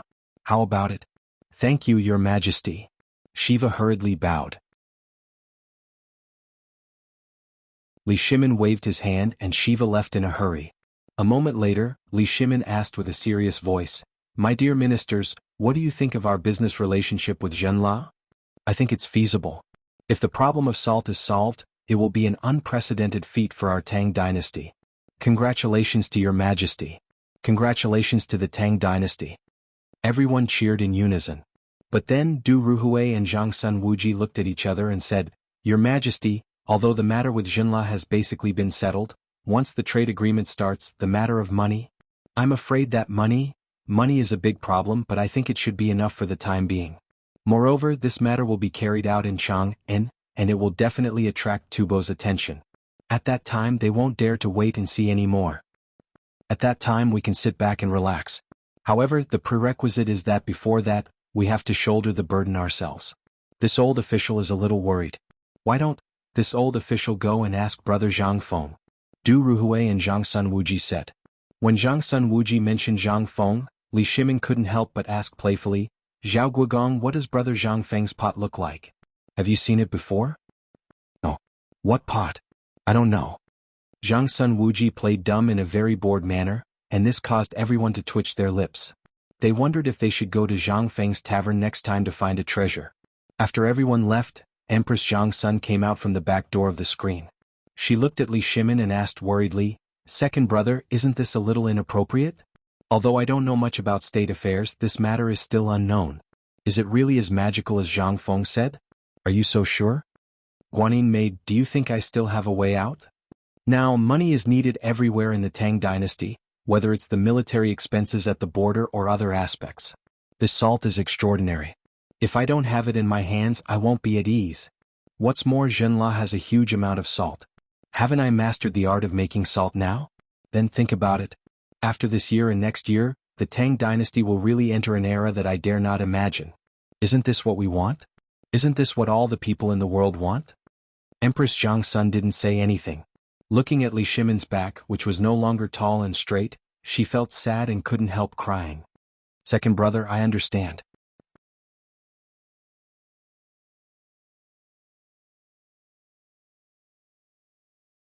Chapter 163. Zhang Feng was very relaxed. During this period of time, Lao Li seemed to be very busy with Zhen La's matter. He was so busy that he didn't even pass on the news. But where was Chang'an City? It was right under the emperor's feet. Even the slightest movement of the grass in the wind would be closely watched. These simple people from Guangzhou were scared. They had enough of the precarious life and were tired of war. Therefore, the news that the imperial court had signed a trade agreement with Zhenla spread throughout Chang and city as if it had grown wings.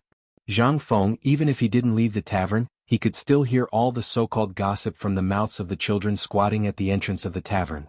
Looks like old Li's ability to get things done is not bad. He really knows how to get the Shangguan family involved. Not bad, he has a bright future. Zhang Feng sipped a mouthful of wine happily and fanned himself.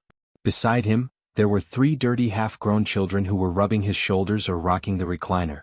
That was a very comfortable life.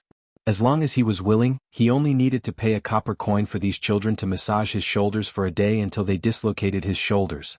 Brother Zhang Feng. Brother Zhang Feng. I have the latest news. The latest news from the Imperial Palace. At this moment, a topless child with snot bubbles on his nose ran over excitedly. A pair of straw sandals that couldn't be any worse had already been flung off to God knows where while running, and the straw rope of the other straw sandal had been dragged out for half a meter. Zhang Feng was interested. He squinted and asked, "Dog, what did you ask? If you really get the answer, I will not only give you 10 copper coins, but also give you an old piece of clothing." Hearing this, the dog was so excited that he was about to kneel down and kowtow. Zhang Feng kicked him and scolded jokingly, "Come on, don't do this. A man must remember that you can kneel to heaven and earth and your parents, but you must never bend your knees easily. This is the dignity of a man." Zhang Feng knew that this set of advanced words would not be understood by the children in this feudal era who could not even fill their stomachs. However, it did not matter. Although he had been kicked, Gozi was still laughing excitedly. His black teeth made Zhang Feng unable to look straight at him. When the 3 little fellows behind him heard that it was 10 copper coins, their eyes widened like copper coins. Seeing this, Gozi bared his teeth and waved his fist. "Brother Zhang Feng, I just heard from the eunuch who was washing the toilet in the pure fragrance workshop that someone from Zhenla's side came here yesterday. I heard that it was King Zhenla who personally came to the Tang dynasty to sign a contract. I heard from His Majesty that our good days are coming," Gozi said excitedly. It was as if they were looking at the beautiful scenery of a golden age. Hearing this, Zhang Feng nodded. He took out half a string of money and threw it to the dog. "Scram, scram, scram. Go and take a bath for me. It stinks." There were at least 50 coins and half a string of money. In an instant, the 4 children smiled brightly like flowers. They thanked Zhang Feng gratefully and squatted on the ground to divide the coins one by one. After that, Gozi sucked his snot bubbles and stared at Zhang Feng with a silly smile. Zhang Feng pointed at the tavern with his palm leaf fan speechlessly. "Go, it's on the counter of the tavern. Go and get it yourself."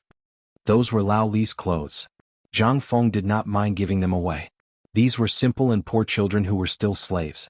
Basically, Zhang Feng's source of information depended on them. As for these little fellows, they basically relied on Zhang Feng's leftovers and the money he gave them to feed their entire family. Regarding this, Zhang Feng did not have the slightest bit of psychological burden. He was a modern man. He could not bear to see people like this. Especially these children. Basically, they were the same age as his younger brother in his previous life. Looking at them holding the money and running back happily, Zhang Feng smiled knowingly. "Brother, are you okay over there? Remember to take good care of Lao Tzu's parents?" "Brother?" The sudden call of "brother" made Zhang Feng tremble. He rubbed his eyes and looked over. Only then did he see Gozi holding the clothes in his hands and looking at him in shock. Zhang Feng's eyes moistened. Then he shouted impatiently, "What's wrong? Why aren't you leaving? Are you waiting for Lao Tzu to cook for you?" "No, brother, this clothes. If you take it to the pawn shop, it can be sold for at least 30 coins. Scram, scram, scram. That was thrown away by someone else. I said I'll give it to you, so I'll give it to you. Lao Tzu, I don't lack that money." Gozi left. However, he no longer had his usual cheeky smile. Instead, he shrugged his shoulders. When he turned the corner, he even knelt on the ground and kowtowed 3 times to Zhang Feng. "Brother, I, son Gozi, will repay your life-saving grace with my sister's life in the future." Although the money and the shabby clothes were really nothing to him, he still had a lot of money. But what he didn't know was that these youths that he had inadvertently saved out of boredom today, when he set foot on that land 10 years later, these youths had really risked their lives to save him from a pile of corpses. Among them, even though Gozi's lower body was chopped off, he still used his mouth and hands to save the unconscious Zhang Feng.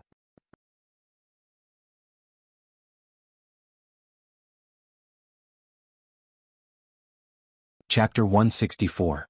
The small tavern was still as lonely as it was in the beginning. Rich people looked down on such a vulgar and dilapidated place, and poor people could not enter. On the contrary, the entrance of Zhang Feng's shop became a paradise for wild children. When they had nothing to do, these children would gather beside Zhang Feng and listen to his stories. They knew that Zhang Feng loved cleanliness, and it was summer now. Before these children came, they would go to the river outside the city to wash themselves clean before coming. They even wanted to peel off the layer of skin on their bodies. Sometimes, when they caught some snakes in the wild, some wild game, or even a big turtle by the river, Zhang Feng would make a pot of tempting delicacies as if he was performing magic. And they would be able to get a delicious meal and a few copper coins. Sometimes, when Zhang Feng was happy, he would even reward them with an ingot of silver. Everyone did not fight for it and just sat on the ground to share the spoils. The people of the Tang dynasty were also strange.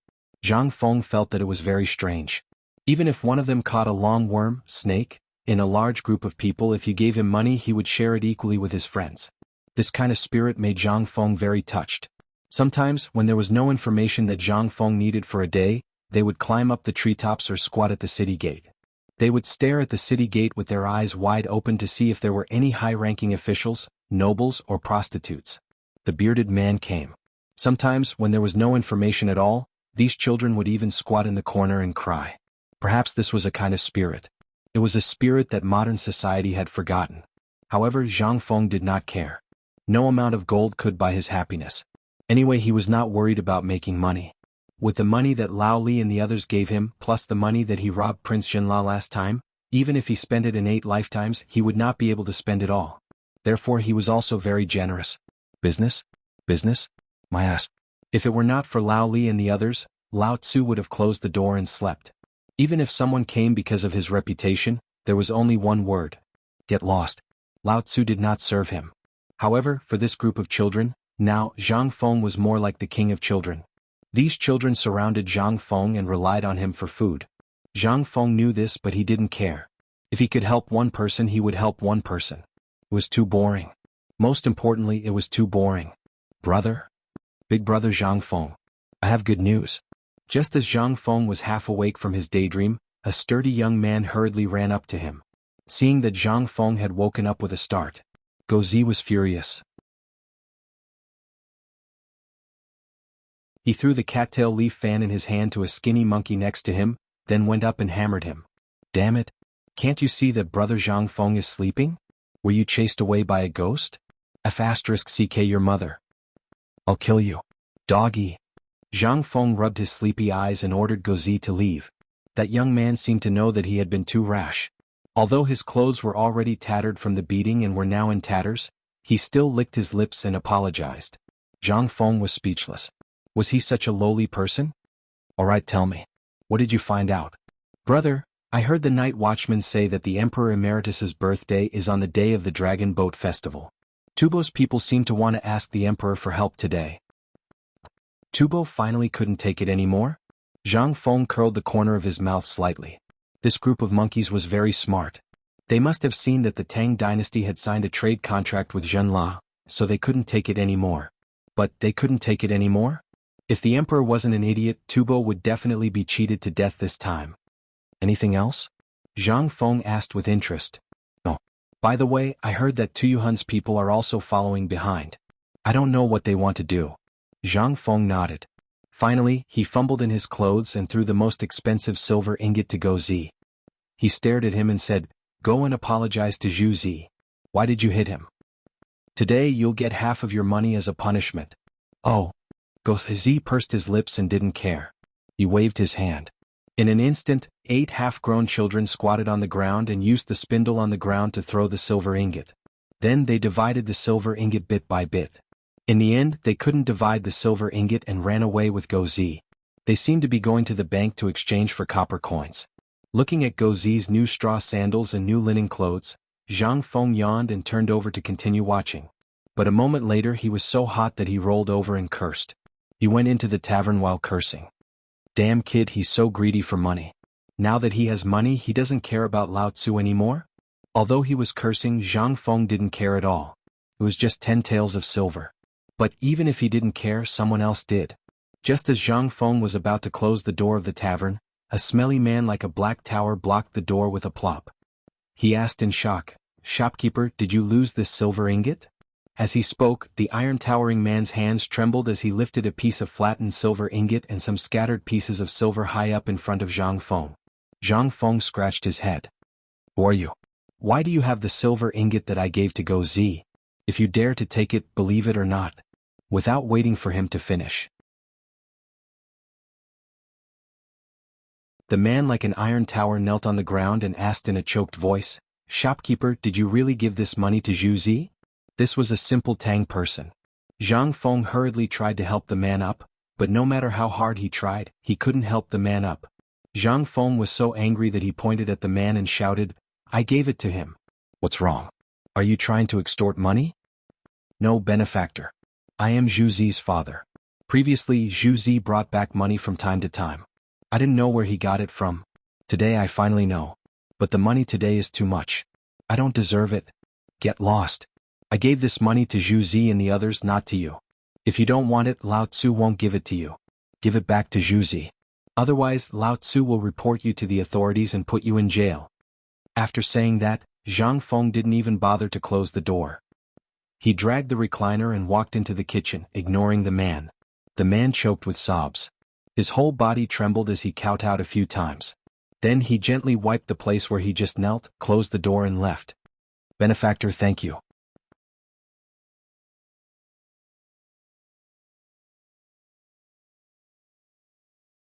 Chapter 165. The man left. Zhang Feng didn't have much psychological burden. It was still the same sentence. This was a deal, a business deal. He thought it was worth it and he would give as much money as he wanted. He never cared about money. This thing, he couldn't bring it with him when he was born, nor could he bring it with him when he died. If he didn't use it, what should he do? Throw it away? He wasn't stupid. Moreover, he knew that Zhu Zi's father was a man with a hard life. Although the news this time was useless, it was enough to hear about it. Moreover, he really couldn't bear to see this. He did all this for no other reason than to help as much as he could within his power. This was enough.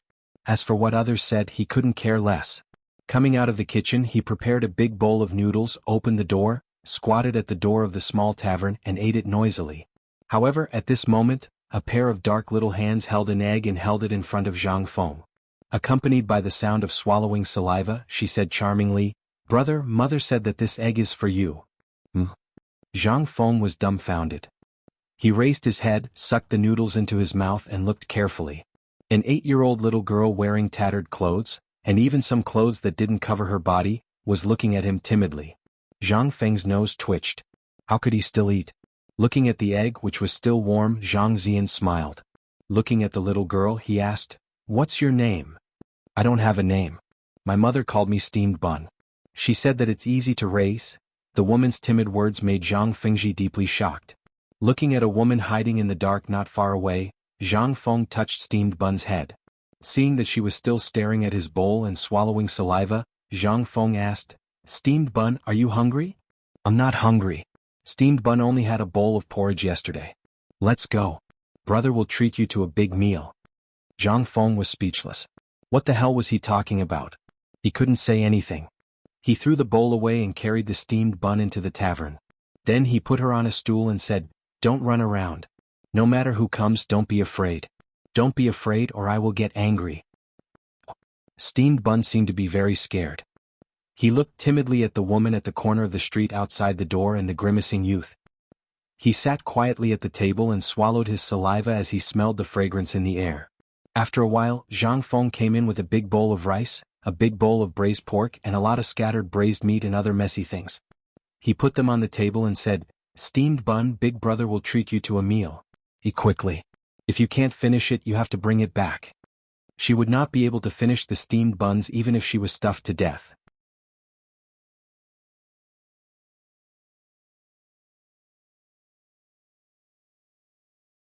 Zhang Feng put down a full bowl of rice and a bowl of vegetables and roared, "Zhuzi, get over here."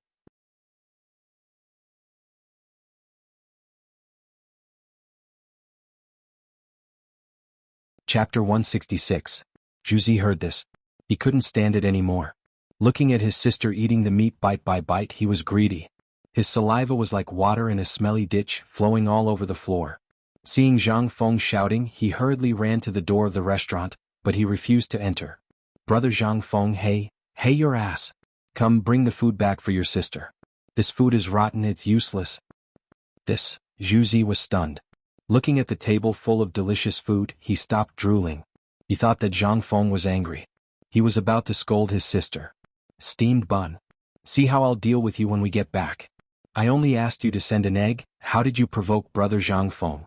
Shut up. If you dare to talk, Lao Tzu will beat you to death. Zhang Feng scolded impatiently, steamed bun is my sister now. If you dare to bully her, I'll break your leg. Take the food and go. Lao Tzu wants to take a nap. How could Zhu Zi not know Zhang Feng's temper? He had a sharp tongue but a soft heart. Once he decided on something, he wouldn't change it even if he died. Hearing Zhang Feng's words, Zhu Zi's parents, who were eavesdropping outside the door, hurriedly knelt in front of the restaurant and cried in grief. Shopkeeper, we are your... All right, get up, don't kneel. Lao Tzu isn't dead yet. I'm sleepy, let's go. Also, I'll acknowledge steamed bun as my sister. Since you feel bad, then this meal will be my acknowledgement gift. Zhu Zi, get the wine. Zhu Zi laughed silly. Brother Zhang Feng actually wanted to acknowledge his sister as his sister? This was a blessing from the heavens. Zhu Zi's parents kowtowed at the entrance of the restaurant again. Zhang Feng was speechless. The two of you, are you trying to send me away? If you continue to kneel, I'll change my mind. Zhu Zi, steamed bun, take the food away. Don't block my door. Alright, take your wine too. Originally, Zhang Feng wanted to open a jar of wine or ask Zhu Zi's father to drink a bowl of wine. But looking at his cowardly appearance, Zhang Feng was not in the mood and simply sent them off. Take these as my payment for the eggs. As Zhu Zi's father knelt down and closed the door for Zhang Feng held the egg and spoke slowly. After a while it was quiet outside the door. Zhang Feng sighed deeply and stared at the egg in a daze. However, at this moment, creaking sounds could be heard. The door was pushed open. Zhang Feng habitually roared, Motherf ***, are you done yet? Laoli? Why are you here? He was about to scold her. But when he turned around, it was actually Li Shimin, whom he had not seen for many days, who appeared at the door. Zhang Feng immediately shut his mouth. What's wrong with you? Li Shimin looked at Zhang Feng speechlessly. He was scolded before he even entered the door. Although he knew that he was not being scolded, he was still speechless. Moreover, he had already seen the scene from the outside. Actually, he did not want to come just now. His nose was sour and he wanted to turn around and leave. But when he thought of what happened over there, he had to bite the bullet and come in. He had to pretend that he did not see anything. Could he pretend that he did not see anything? No way. Those are his people. He also felt that it was very embarrassing to be an emperor in this position. But he felt that Zhang Feng's way of doing things was a little novel. He had asked these people before and they were all slaves. In the eyes of ordinary people, these people were the lowest of the low. But Zhang Feng didn't have that many rules. Zhang Feng was too lazy to clean the table. He placed the egg on an exquisite wine jar and placed it high above the counter under the signboard. This scene could not help but make Li Shimin curious. Brother Zhang Feng, this is not an egg. It's a favor. Zhang Feng's voice was very calm. Laoli, do you know? This egg, do you know what it means to a slave family who can't even fill their stomachs? This egg is probably the cost of a day's worth of food for their entire family. But because of a little favor, they resolutely took it out and gave it to me. It was just to thank me for giving them a little wage. Li Shimin was silent. What could he say? What could he say now? Everything was because they were too poor. He also wanted everyone to be rich and no longer have to go hungry. But all of this was an extravagant hope. There was still a long way to go. Brother Zhang Feng, I know what you're thinking. I know what you've done during this period of time. But as a businessman, the only thing I can do is to make sure that the people around me don't go hungry as long as it's within my power. Then I'll bring good fortune to them. I know you don't like money, but you value money as much as your life. I know you are doing your best to help them, but look at Chang'an City, then look at the Tang dynasty. Until recently, when I happened to see a few kids loitering in front of my shop, I realized that there are still people going hungry in this so-called prosperous era. So, I have decided. Zhang Feng's voice suddenly became louder. Laoli, are we brothers? Yes. Then, from today onwards, immediately go to Zhangsan Wuji and restart the cooperative plan. Li Shimin was shocked and hurriedly asked, Master Zhang, you can't do this. Now that everything is not ready, you... No, everything is ready. We only need one thing.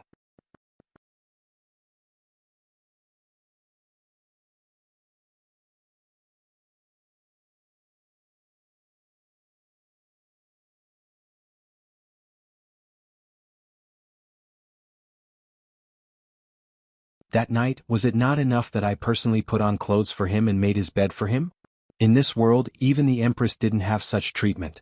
However, Li Shimin couldn't say it out loud. He said faintly, "Don't think that I don't know. You said it was a cooperative, didn't you? As soon as I came in, you wanted to trick me into drinking and get me drunk, right?"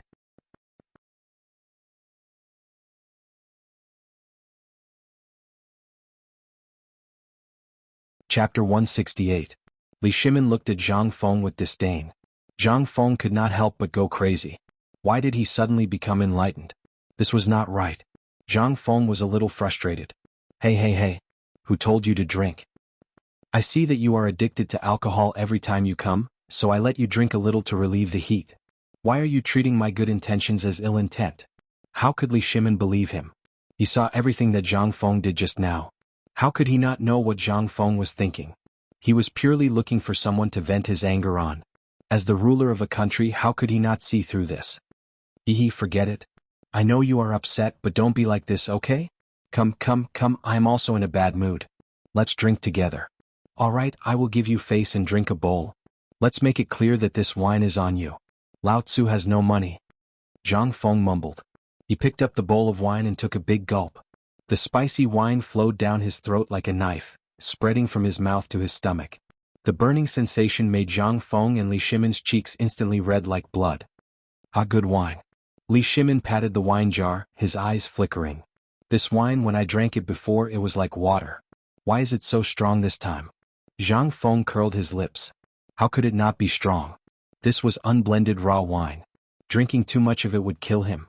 He was also feeling depressed and wanted to find someone to vent his frustrations on. However, this time Old Li was too cunning. This time he failed miserably. Zhang Feng took the opportunity to push the wine jar. This jar of wine was originally prepared for your father. Didn't you want to show your filial piety to your father? Take out this jar of wine at the birthday celebration. I guarantee that you will be in the limelight. Li Shimin's eyes widened. This wine would be in the limelight? This was something that could kill someone, alright? The wine of the Tang dynasty was generally drunk like water.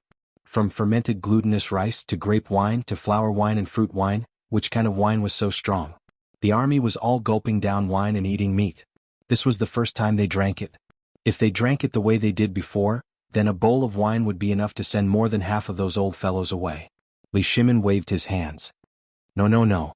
I appreciate your kind intentions, but I'll pass on the wine. Zhang Feng pursed his lips. Let me tell you something about this wine. The bowl of wine you drank just now is equivalent to a jar of the best wine in the Tang dynasty. How much have you drunk? This is raw pulp without blending. You still say you didn't scam me? You're giving this to me? Li Shimin's eyes were red. Zhang Feng pursed his lips and ignored him. Actually, this wine was meant for you to show off at your birthday.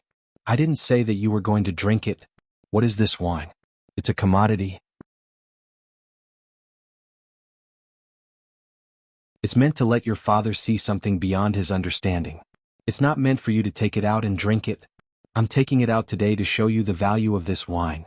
Although I don't know what kind of imperial wine the emperor drinks, I can guarantee that this thing is definitely dozens of grades better than the imperial wine.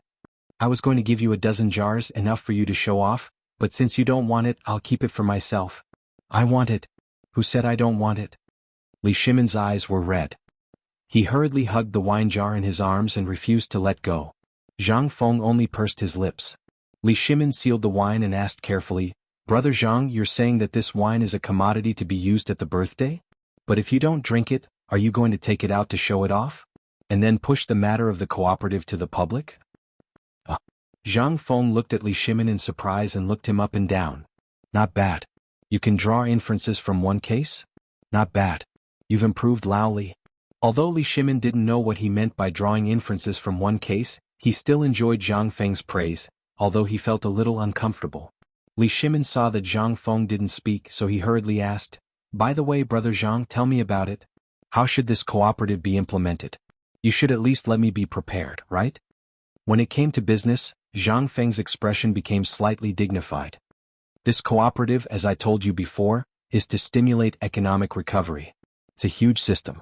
If it's used well, it's possible to benefit one party, or even the entire Tang dynasty. But if it fails, Laoli, you have to be prepared for failure. Losing your head would be a light punishment. Zhang Feng was very direct. Li Shimin also knew the importance of it. He sighed and said, I saw what you did outside just now. Do you think I don't want them to have clothes to wear and food to eat? I want to. But my ability is limited. If the cooperative is really as powerful as you said, then even if I have to be smashed to pieces, I will push it out.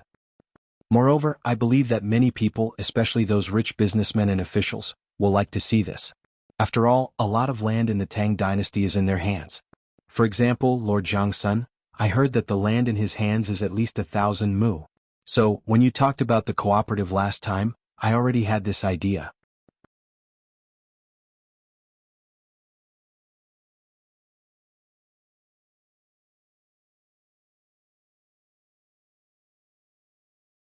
I reckon that the emperor's treasury has long run out of money.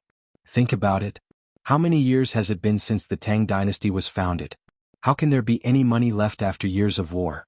This time, I reckon that the current emperor is also holding on, right? After today, I believe that King Jinla will make a big move, and Tubo will also make a big move. Li Shimin was shocked. How can Tubo make trouble? Did you see something? Zhang Feng smiled and did not answer him. Instead he continued. Tiske. Jinla is such a fat piece of meat. Who wouldn't covet it?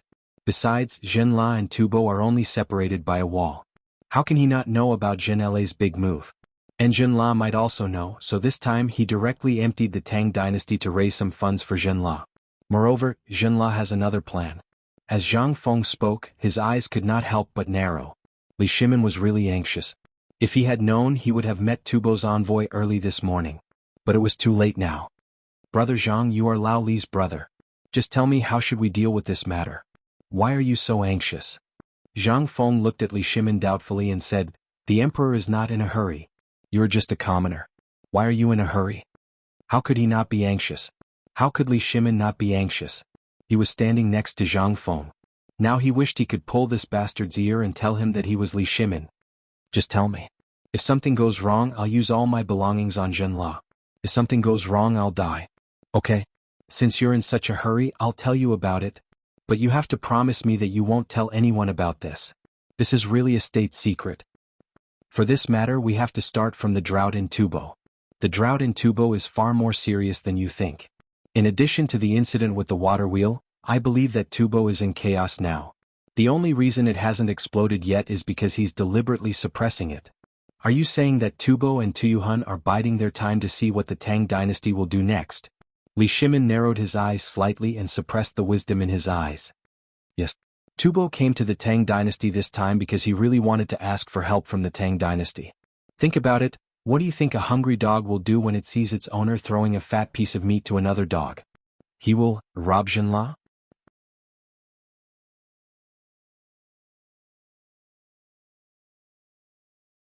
Chapter 170. At this moment, Li Shimin was a little scared. It was not because of other reasons. It was because the surrounding countries were too quiet. Even the Tujue, who had always been the most active, were observing during this period. They could see a little bit of something from the urgent documents. However, in this regard, the imperial court could only station at the border. There was no other way. This kind of strange atmosphere made Li Shimin feel a trace of uneasiness. He even felt that something big would happen at the retired emperor's birthday this time. However, he did not know what it was for the time being. He just faintly felt that it might have something to do with Tubo. After Tubo got the blueprint, as Zhang Feng expected, Tubo did a lot of publicity and then nothing happened. Even the secret agents of the Tang dynasty did not know what happened in the end. This strange situation had not been solved until now. This was what Li Shimin was worried about. Today, if Zhang Feng did not mention it, he would have been kept in the dark. Li Shimin could not help but ask hurriedly, Do you think Tubo will rob Jinla's goods, or will he? Do you think Tubo is stupid? Yesterday, I heard the group of children at the door say that they overheard the conversation of the palace maids and Hejian of the Pure Fragrance Workshop. They said that the envoys of Tubo and Tuyuhun went to the emperor yesterday. But for some reason the emperor did not receive them. I guess the emperor should know about this and is thinking of a way now? If he doesn't think of a way, haha. What are you laughing about? Li Shimin was so anxious that he was about to go crazy. Seeing Zhang Feng chuckling in the middle of his sentence, he felt unwell. Zhang Feng stared at the wine bowl and said to himself, Tubo has a purpose for enduring until now. Even a fool can see it, let alone the emperor. I think the emperor should also be thinking of a way, right? Lao Li, I advise you to quickly think of a way to sell the things in your hands. If the emperor really did not think of this, then what will happen? Why don't you tell me everything in one breath? Li Shimin was so anxious that he wanted to climb the wall. Suddenly, Li Shimin's eyes flashed with surprise. Do you mean that Tubo will rob the Tang dynasty's goods after they leave Chang'an? Isn't it obvious? If His Majesty doesn't deal with this matter immediately, then this matter will definitely happen. Furthermore, I'm guessing that Tubo's appetite is definitely not that small. Think about it, if you wanted to snatch it, what would you do? Where are we going to strike? Li Shimin frowned as he paced back and forth in the tavern. Zhang Feng didn't rush him and instead drank his wine leisurely. He wanted to see if old Li's brain was really enlightened. It was such a simple question. As a businessman, if he couldn't think of it, then he really had a problem.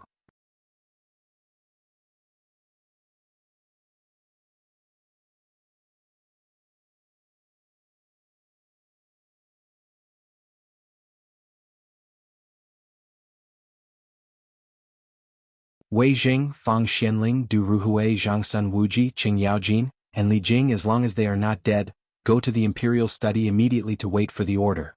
Wei Shiyu was shocked. She hurriedly cupped her fists and said, Yes, Your Majesty.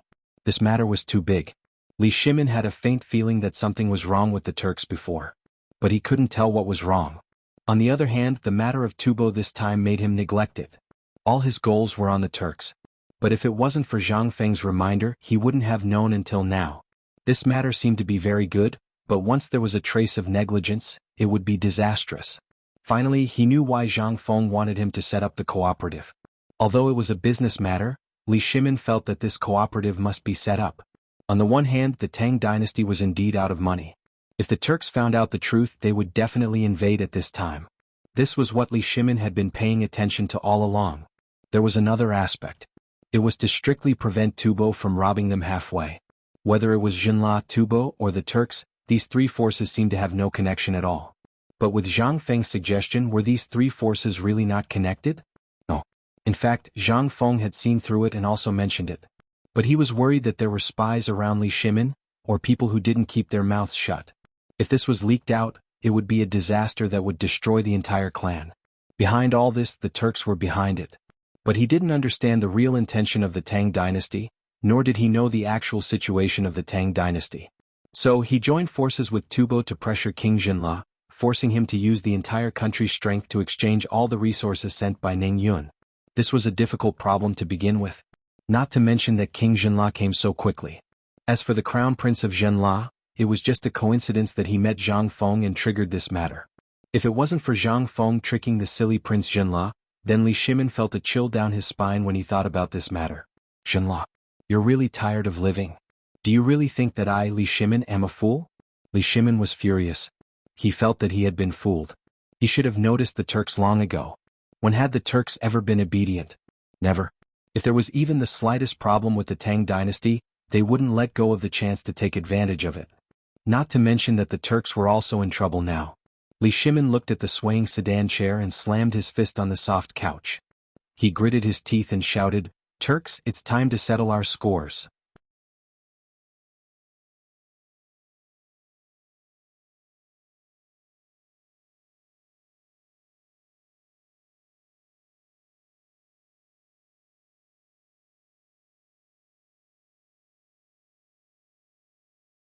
Chapter 173.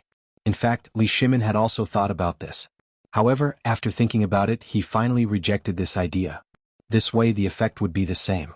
Moreover, if this trade was really cut off, wouldn't King Jinla's 300,000 troops instantly invade the Tang dynasty? This was an army of 300,000. I was too careless. Li Shimin felt waves of dizziness. Brother Zhang Feng, you've really given us a difficult problem. Once it's dealt with, the Tang dynasty will really be able to suppress the surrounding areas. However, if it's not controlled well, it'll be like shooting yourself in the foot. Li Shimin knew Zhang Feng's intention. If it was a small business transaction or if Li Shimin was really a businessman, then the threat caused by the whole thing to Li Shimin was next to nothing. At most he would go to jail, at most he would lose his head. However, he was different. He was Li Shimin, the emperor of the Tang dynasty. Although Zhang Feng had inadvertently found out about this matter and wanted to find the problem from this clue, once this problem was revealed, Li Shimin really couldn't bear it. Li Shimin couldn't help but rub his aching head. When I first learned about this matter, I indeed had the same thought as you.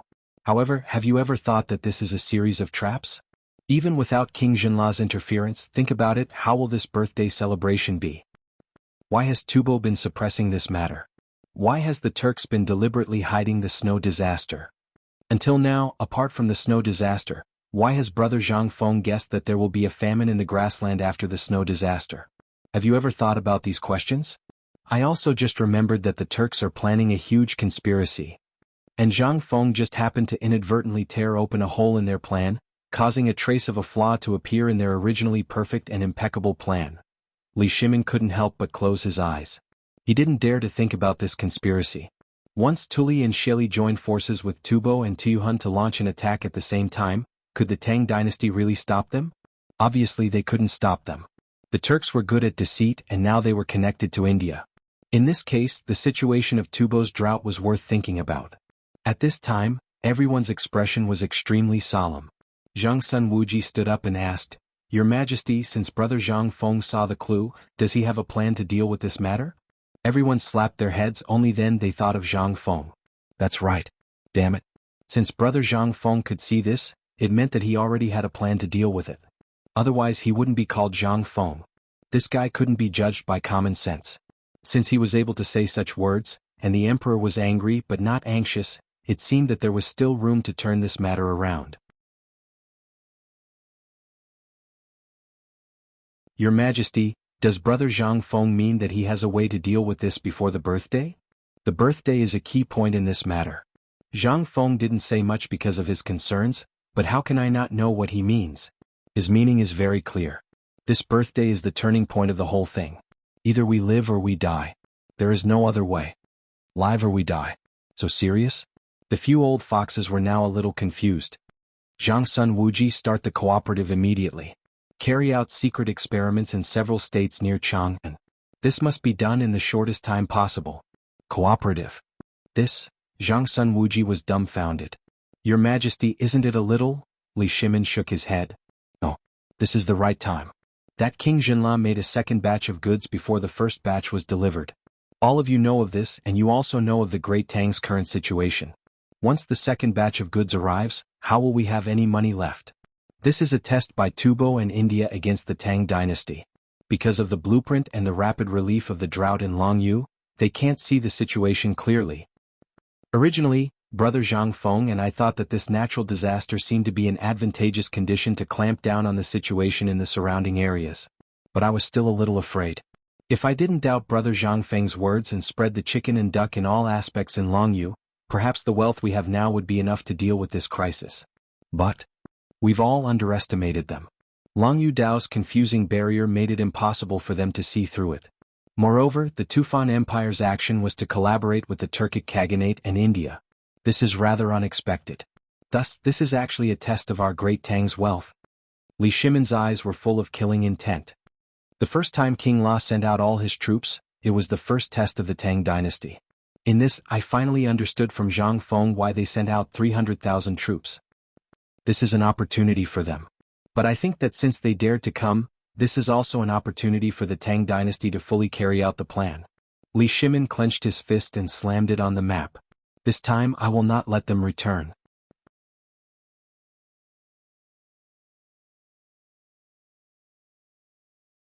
Chapter 174.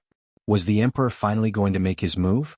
At this moment, no one was more excited than Qing Yaojin. The absence of war for the past 2 years had tortured his bones to the point of rusting. Your Majesty, this old general is willing to lead my men. Forget it. Li Shimin waved his hand. This time it's not about who has the bigger fist that will win this war. This is a war without gunpowder. Li Shimin thought for a moment and said, since you want to fight, then I order you to immediately arrange for your subordinates to secretly mobilize 50,000 elite troops, and you province to mobilize 50,000 as well. Both sides will attack the south.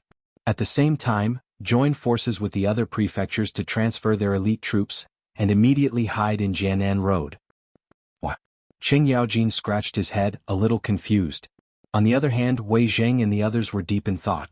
Li Shimin was not angry. If Qing Yaojin could understand these things from these words, he would not be Qing Yaojin. Then Li Shimin would have to give Qing Yaojin a plaque. Yaojin, can't you see this? Xinla came because he was pressured by Tubo in India.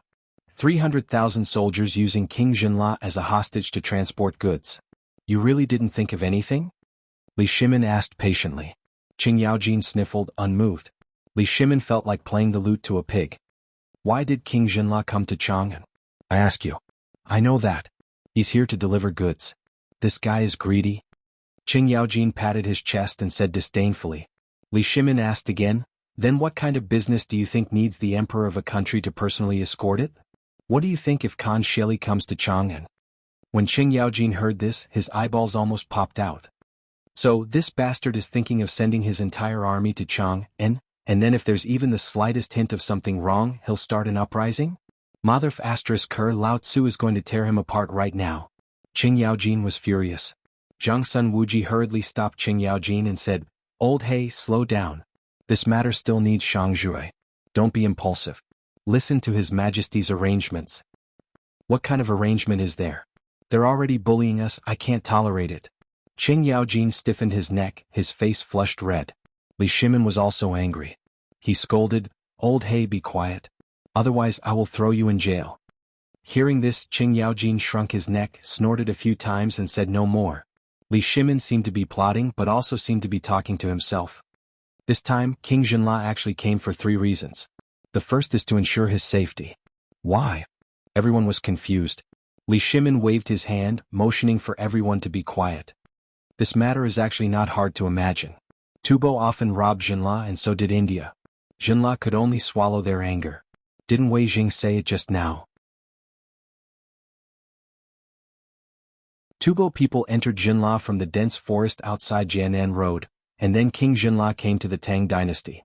Do you believe that King Xinla came after receiving a message from Crown Prince Xinla? Wrong. Because, think about it, there's actually no poisonous salt or seafood that we need in the goods this time. It's just their ordinary goods. Think about it carefully. What do these goods look like? Wei Zheng's eyes were filled with shock. Like fleeing? Li Shimin nodded. At this moment, everyone was finally overwhelmed with shock. Fleeing? How could they send out all their troops? Could it be that they wanted to take the opportunity to act when they were seeking protection? However, with such a small number of troops and a long journey, they were not familiar with the battlefield. What kind of combat power could they have? There were also many old, weak women and children among them. It was more like they were fleeing. Could it be, they were afraid of some kind of threat so they were preparing to flee to the Tang dynasty? When they thought of this, everyone was not stupid. They instantly understood the cause and effect of the matter.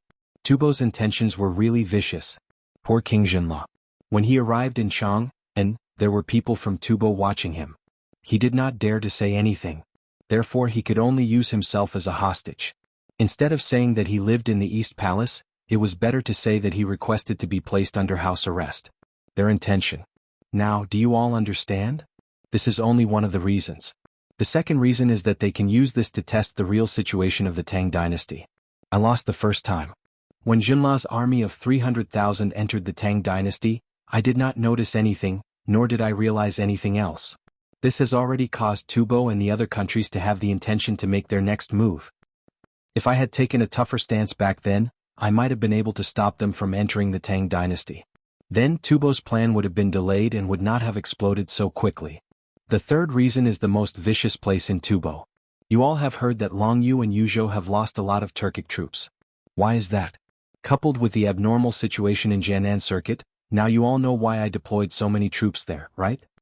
Li Shimin looked at Qing Yaojin as he said the last sentence. At this moment, if Qing Yaojin still did not understand, he would really be a pig.